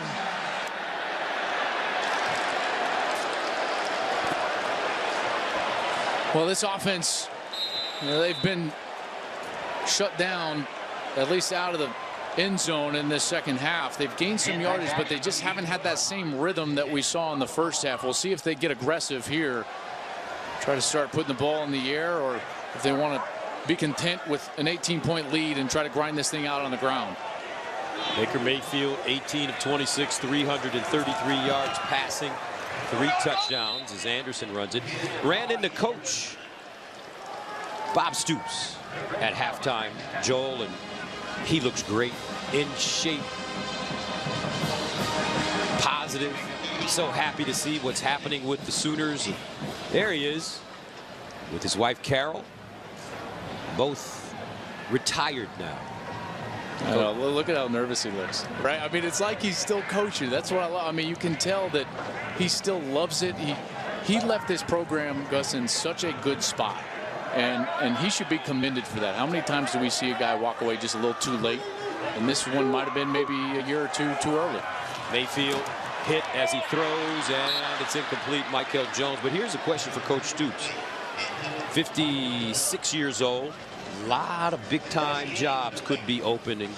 Florida is open now, as well as Oregon State. Remember, he was Steve Spurrier's defensive coordinator at Florida. Nebraska, Tennessee, Ole Miss, Arkansas could potentially come open. You know, candidly, I don't see it. I think that if he was going to still coach, it was set up for him to have so much success here. I think he would have done it here. And I think he walked away. And while it might be hard this first year, I think that Coach Stoops is going to be out of coaching now and enjoy the golf course. 3rd down and 8. Mayfield in trouble, and he's sacked. Second sack of the day. This time it's L.J. Collier. And I will say this, Joel, I talked to his boss, and I don't know if that's necessarily true. His boss meaning Carroll. I think they were looking for a horse collar there because Mayfield was kind of tugged down by, looked like the back of his jersey a little bit. Tough to tell. 10 yards on the way back. The 10-yard line brings up 4th and 18. That's what they were looking at, that right hand of L.J. Collier. No, that's close. He did not rip him down. That'd be a tough call. Officials decide to let it go. Seibert punts out of his own end zone. This one off the side of his foot. Takes an Oklahoma bounce forward and goes out of bounds at the 45. 8:58 to go, fourth quarter. TCU with great field position. A touchdown here will make it interesting. And there have been some superstars that have competed in this rivalry. Horned Frogs back on the field. Down 38-20. But they've been moving the football here in the second half. Touchdown here can make it interesting. They'll take over with great field position at their own 46.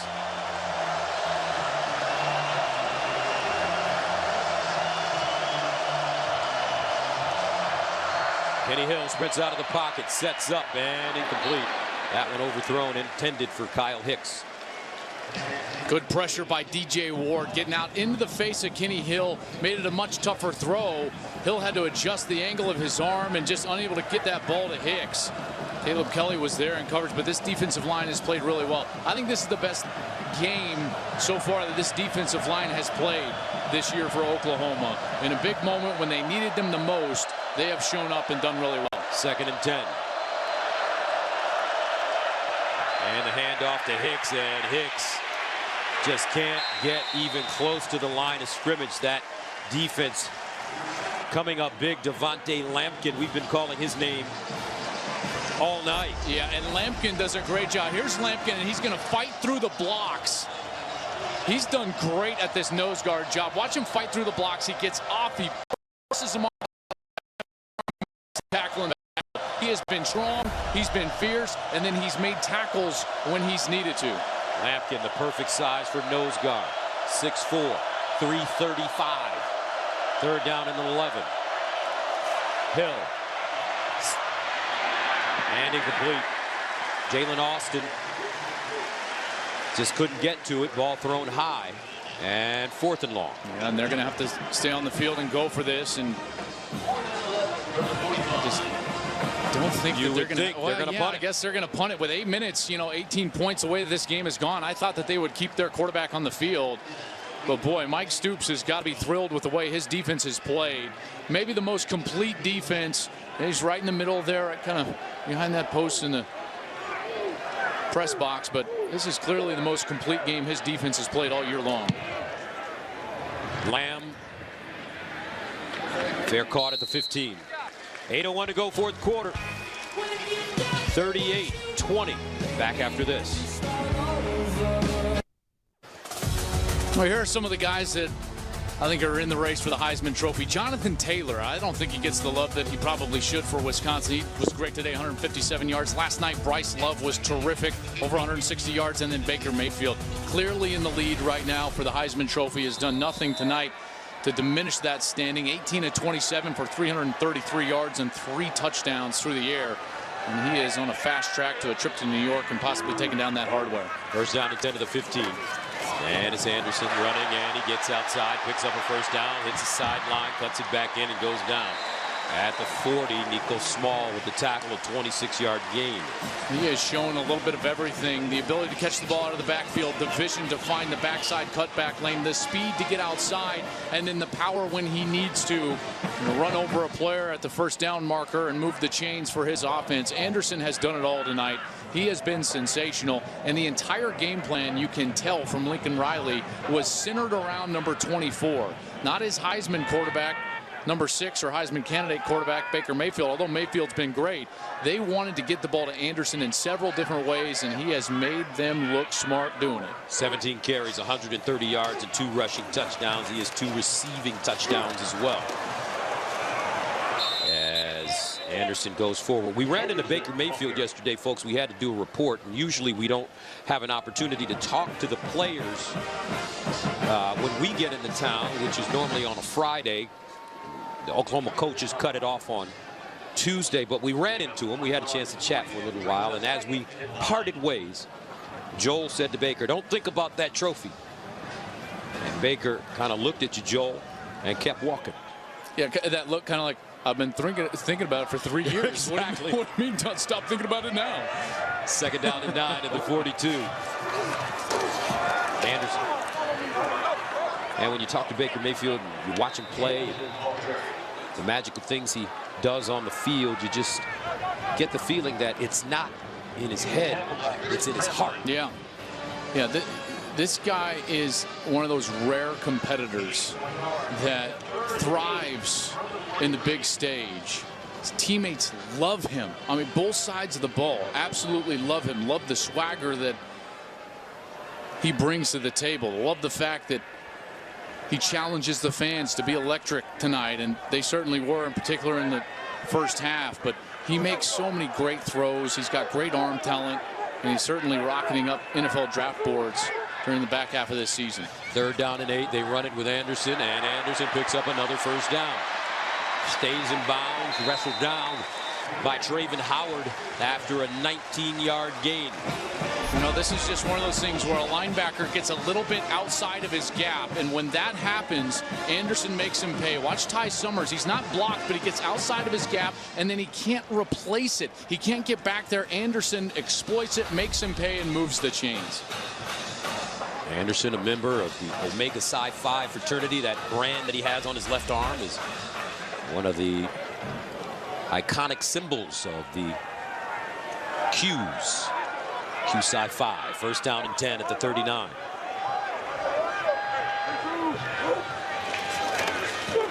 Anderson. And he won't get back to the line of scrimmage. Ty Summers on the bottom. Well, this drive has been executed perfectly. One from Anderson, but also Mayfield, just in a clock management mode. When you're in this situation, this is milk the clock territory for Lincoln Riley in this offense. So Baker Mayfield, while they don't huddle, he's managing the clock. We see the play clock right now at 20. He will not snap this ball because the game clock is running until he gets inside of about 4, maybe 3 seconds on that play clock. And that's management from the quarterback. That's one of the things that makes him so special. 2nd down.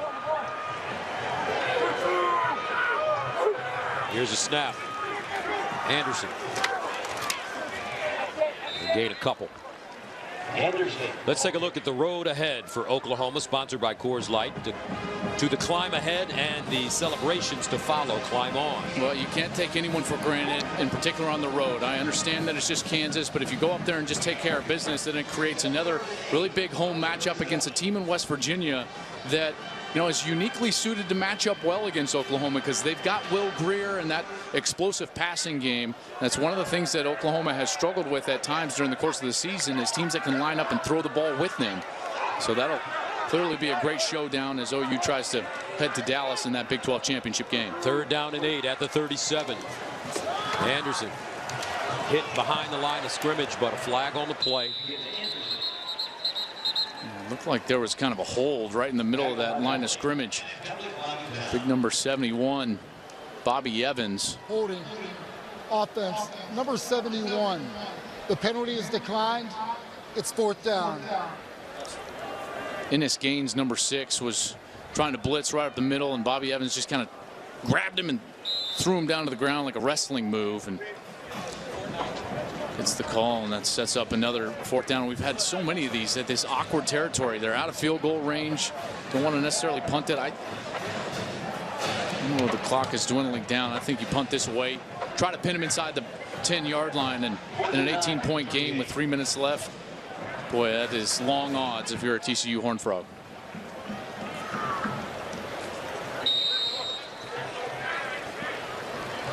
Delay of game, offense, 5-yard penalty, 4th down. So they'll give Seibert a little bit more room to work with 3 minutes and 2 seconds remaining. I'll tell you what, partner.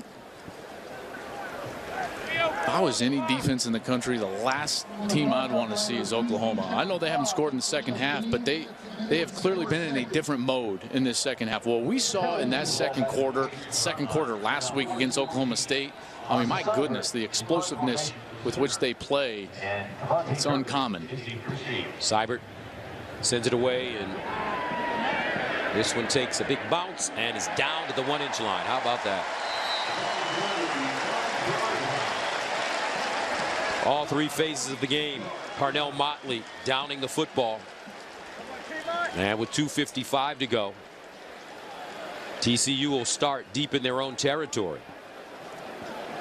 Well, this is certainly a resume builder for Oklahoma, as TCU came in 6th in the country, 8-1, only loss at Iowa State.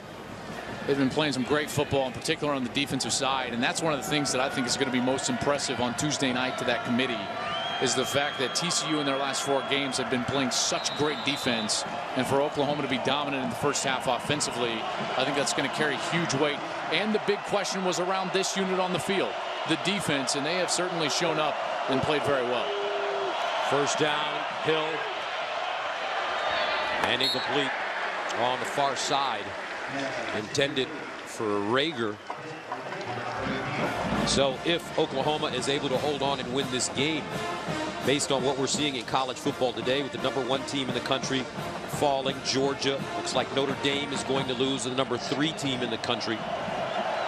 Oklahoma and Clemson at #4. Oklahoma destined to move up. Yeah, no doubt. But you wonder if the committee will jump Miami over them. Is that a possibility? I think certainly a possibility with how dominant Miami has been in their win over Notre Dame, 48-8, inside of a minute. They're undefeated, and 2 big tests that people didn't think, me included, didn't think that they would clear was that Virginia Tech game last week and then Notre Dame this week, both down in Miami, and they have done that. So, but even if they do, Oklahoma is clearly one of the 4 best teams in the country, and they have proven that. And the question was completely surrounding their defense and whether their defense could be dominant. While they maybe haven't been dominant, they have been very consistent tonight, and they've done a great job against TCU. Here's Hill running, and Hill gets a first down as he covers up and goes down at the 15, make it the 16. Hit hard, Kenny Hill, as Gallimore got him again. Overton as well. The biggest difference that I've seen defensively tonight, it hasn't been necessarily schematic, but the effort which they're playing with. Hill hit as he throws, and it's incomplete. Jarrison Stewart just couldn't hold on to it. Yeah, and a smart play by Stephen Parker, because Stewart was in an awkward position, clearly defenseless, and Parker was coming up from his safety position and had an opportunity for a big hit and didn't take it. Remember last week Will Johnson was ejected for a targeting. Parker was certainly in that spot and did a nice job avoiding contact. Second down and 10.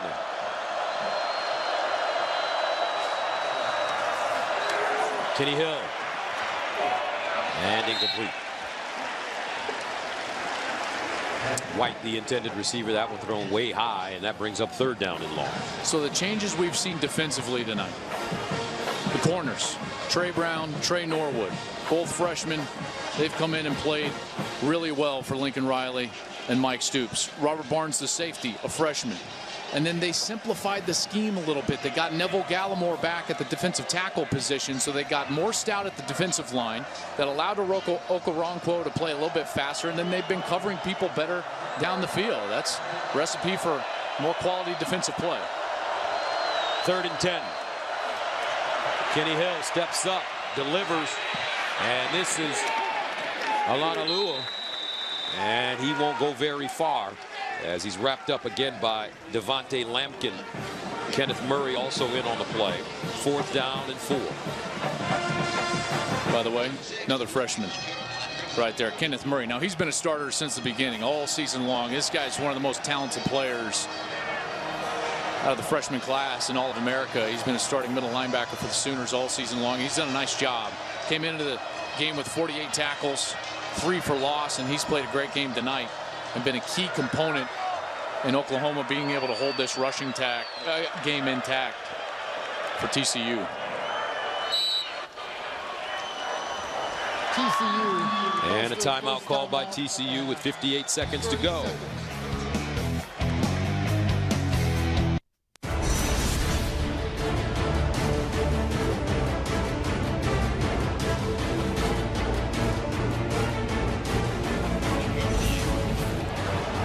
(38-20), 58 seconds left. And the Horned Frogs will punt.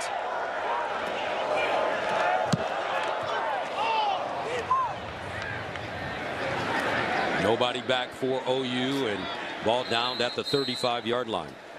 Our Dickey's performance of the game goes to Mr. Anderson. This guy's been so good tonight. Rodney Anderson, 151 rushing yards. Great inside and outside. Maybe even better on the outside catching the football, though, because that's where he really hurt TCU.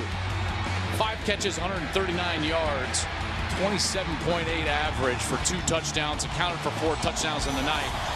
He's been sensational, folks. First player with 130-plus for both in Big 12 history. So a historic performance for Rodney Anderson tonight in what was the biggest game of the season so far for Oklahoma. A game in November, the championship month, when they needed it the most. He was at his best. Mayfield takes the knee. And here's my question for you, JK. Did Baker Mayfield win the Heisman Trophy tonight? Well, he certainly didn't do anything to hurt that cause. He came in with a pretty wide lead. Bryce Love was great last night. I understand, and with all due respect to David Shaw, who was pleading from a soapbox for his player last night after the game. Number 6 right now is the best player in America. He leads the best offense in America. And he, by a wide margin, is your Heisman frontrunner. The Magic Man, Baker Mayfield, 18 of 27, 333 yards passing, 3 touchdowns. He carried the ball 11 times for 50 yards. No picks. And the standings in the Big 12 now. OU 6-1 in the conference. Their only loss coming to Iowa State. TCU 5-2. Oklahoma State had to survive in Ames. 5-2. And West Virginia, don't sleep on the Mountaineers. Yeah, but TCU owns that tiebreak, so TCU still controls their own destiny to get to Dallas and rematch potentially with these Oklahoma Sooners. But tonight was more about the playoff than it was about that Big 12 championship, because now TCU is behind the 8 ball, but Oklahoma, they are staring a playoff berth in the eye. All they got to do is take care of business. All right, let's go downstairs where Jenny Taff is standing by with Coach Riley. Gus, thanks so much. Baker Mayfield continued to dominate tonight, but you've got guys like Rodney Anderson, Marquise Brown last week. The offense as a whole is clicking. How impressive was it tonight? Yeah, they played well, especially the first half. We got on a good run against one of the best defenses in the country. Proud of how we played there, but the story tonight's how well our defense played. They allowed us to play conservative in the second half. We've been hearing all about that. Our guys answered the call against a good offense tonight in a big-time game. That's what Obo had said to me earlier this week. We need a complete performance from our defense. Is that what you saw? Yep, we got it tonight. They were awesome. Had some young guys step in there and play well. Had great fight. Really proud of our defense. They certainly led us to the victory tonight. Championship November. You're controlling your own destiny. What's next for this team? We just got to keep battling. We're getting better, like we tend to do this time of year. And so, there's still a lot of things that we got to do better. We'll look forward to getting back at that. Kansas next week, and then back here for West Virginia. All right, thank you. All right, thank you. All right, 38-20 the final score. OU defeats TCU. We'll be back with more post-game coverage right after these messages. 38-20 the final. Oklahoma improves to 9-1 as they knock off 6th-ranked TCU here in Norman. Gus Johnson along with Joel Klatt. Just a complete performance on all 3 sides of the football for OU. I love what Lincoln Riley told us right there before we went to commercial. He was most thrilled with his defense. There's clearly some offensive performances that we're going to talk about, but the defense really was a great story for OU, because that was the big question mark really for the College Football Playoff Committee. They were wondering if this team was going to play consistent defense, and they did that tonight. Well, there were some good offensive performances Let's as well. get to that, right? A couple of guys in particular, Mr. Mayfield and Mr. Anderson. And I love it. You come up with these. That is the sound of inevitability. It feels like that offensively for them. Mayfield was terrific, always efficient, 330-plus yards.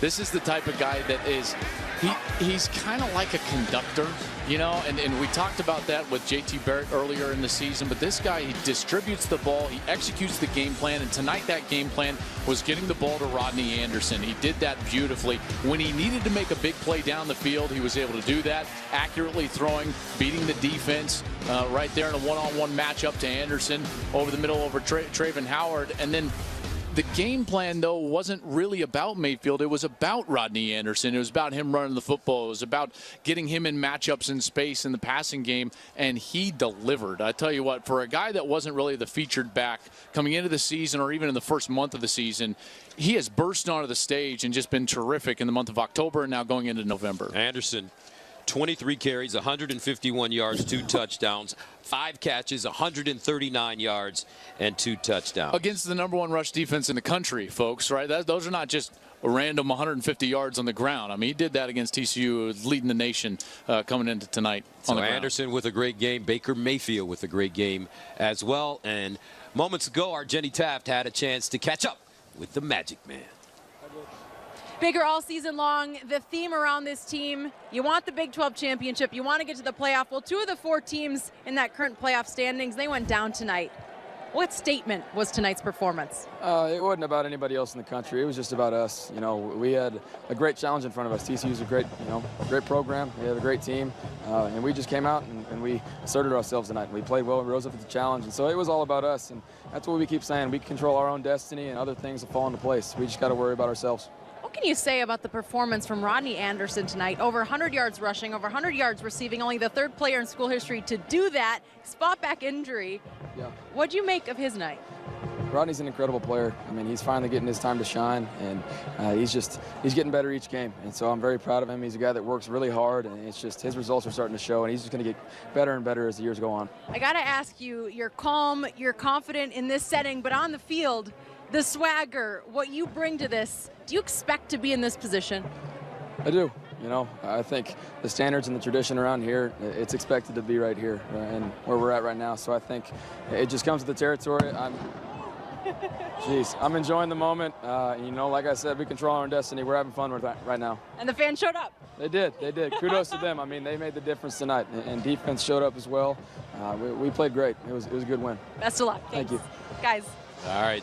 Thank you very much, Jen. So your final thoughts on this win by the Oklahoma Sooners? I guess when the 6th-ranked defense comes in and you put up those types of yards, and hey, this is what we expect to do at Oklahoma. I mean, my goodness, right? That was pretty calm for a guy. He clearly is comfortable in his own skin. He's comfortable being the Heisman front runner. And this team is dangerous. I mean, very dangerous. And watch out. Because this team, like I said earlier in the broadcast, they are staring the playoffs directly in the eye, and that seems to make them better. You know, as the season has gone on, they've clearly upped their game on offense, and clearly tonight did that on the defensive side as well. So up next, Kansas on the road, and they'll wrap up the regular season against West Virginia here in Norman. 38-20 the final score. Oklahoma defeats TCU next Saturday. We've got another great game lined up for you. We will be at Camp Randall Stadium to bring you the Wisconsin Badgers taking on the Michigan Wolverines. That wraps it up from here in Oklahoma. For Joel Klatt and Jenny Taft, I'm Gus Johnson saying so long.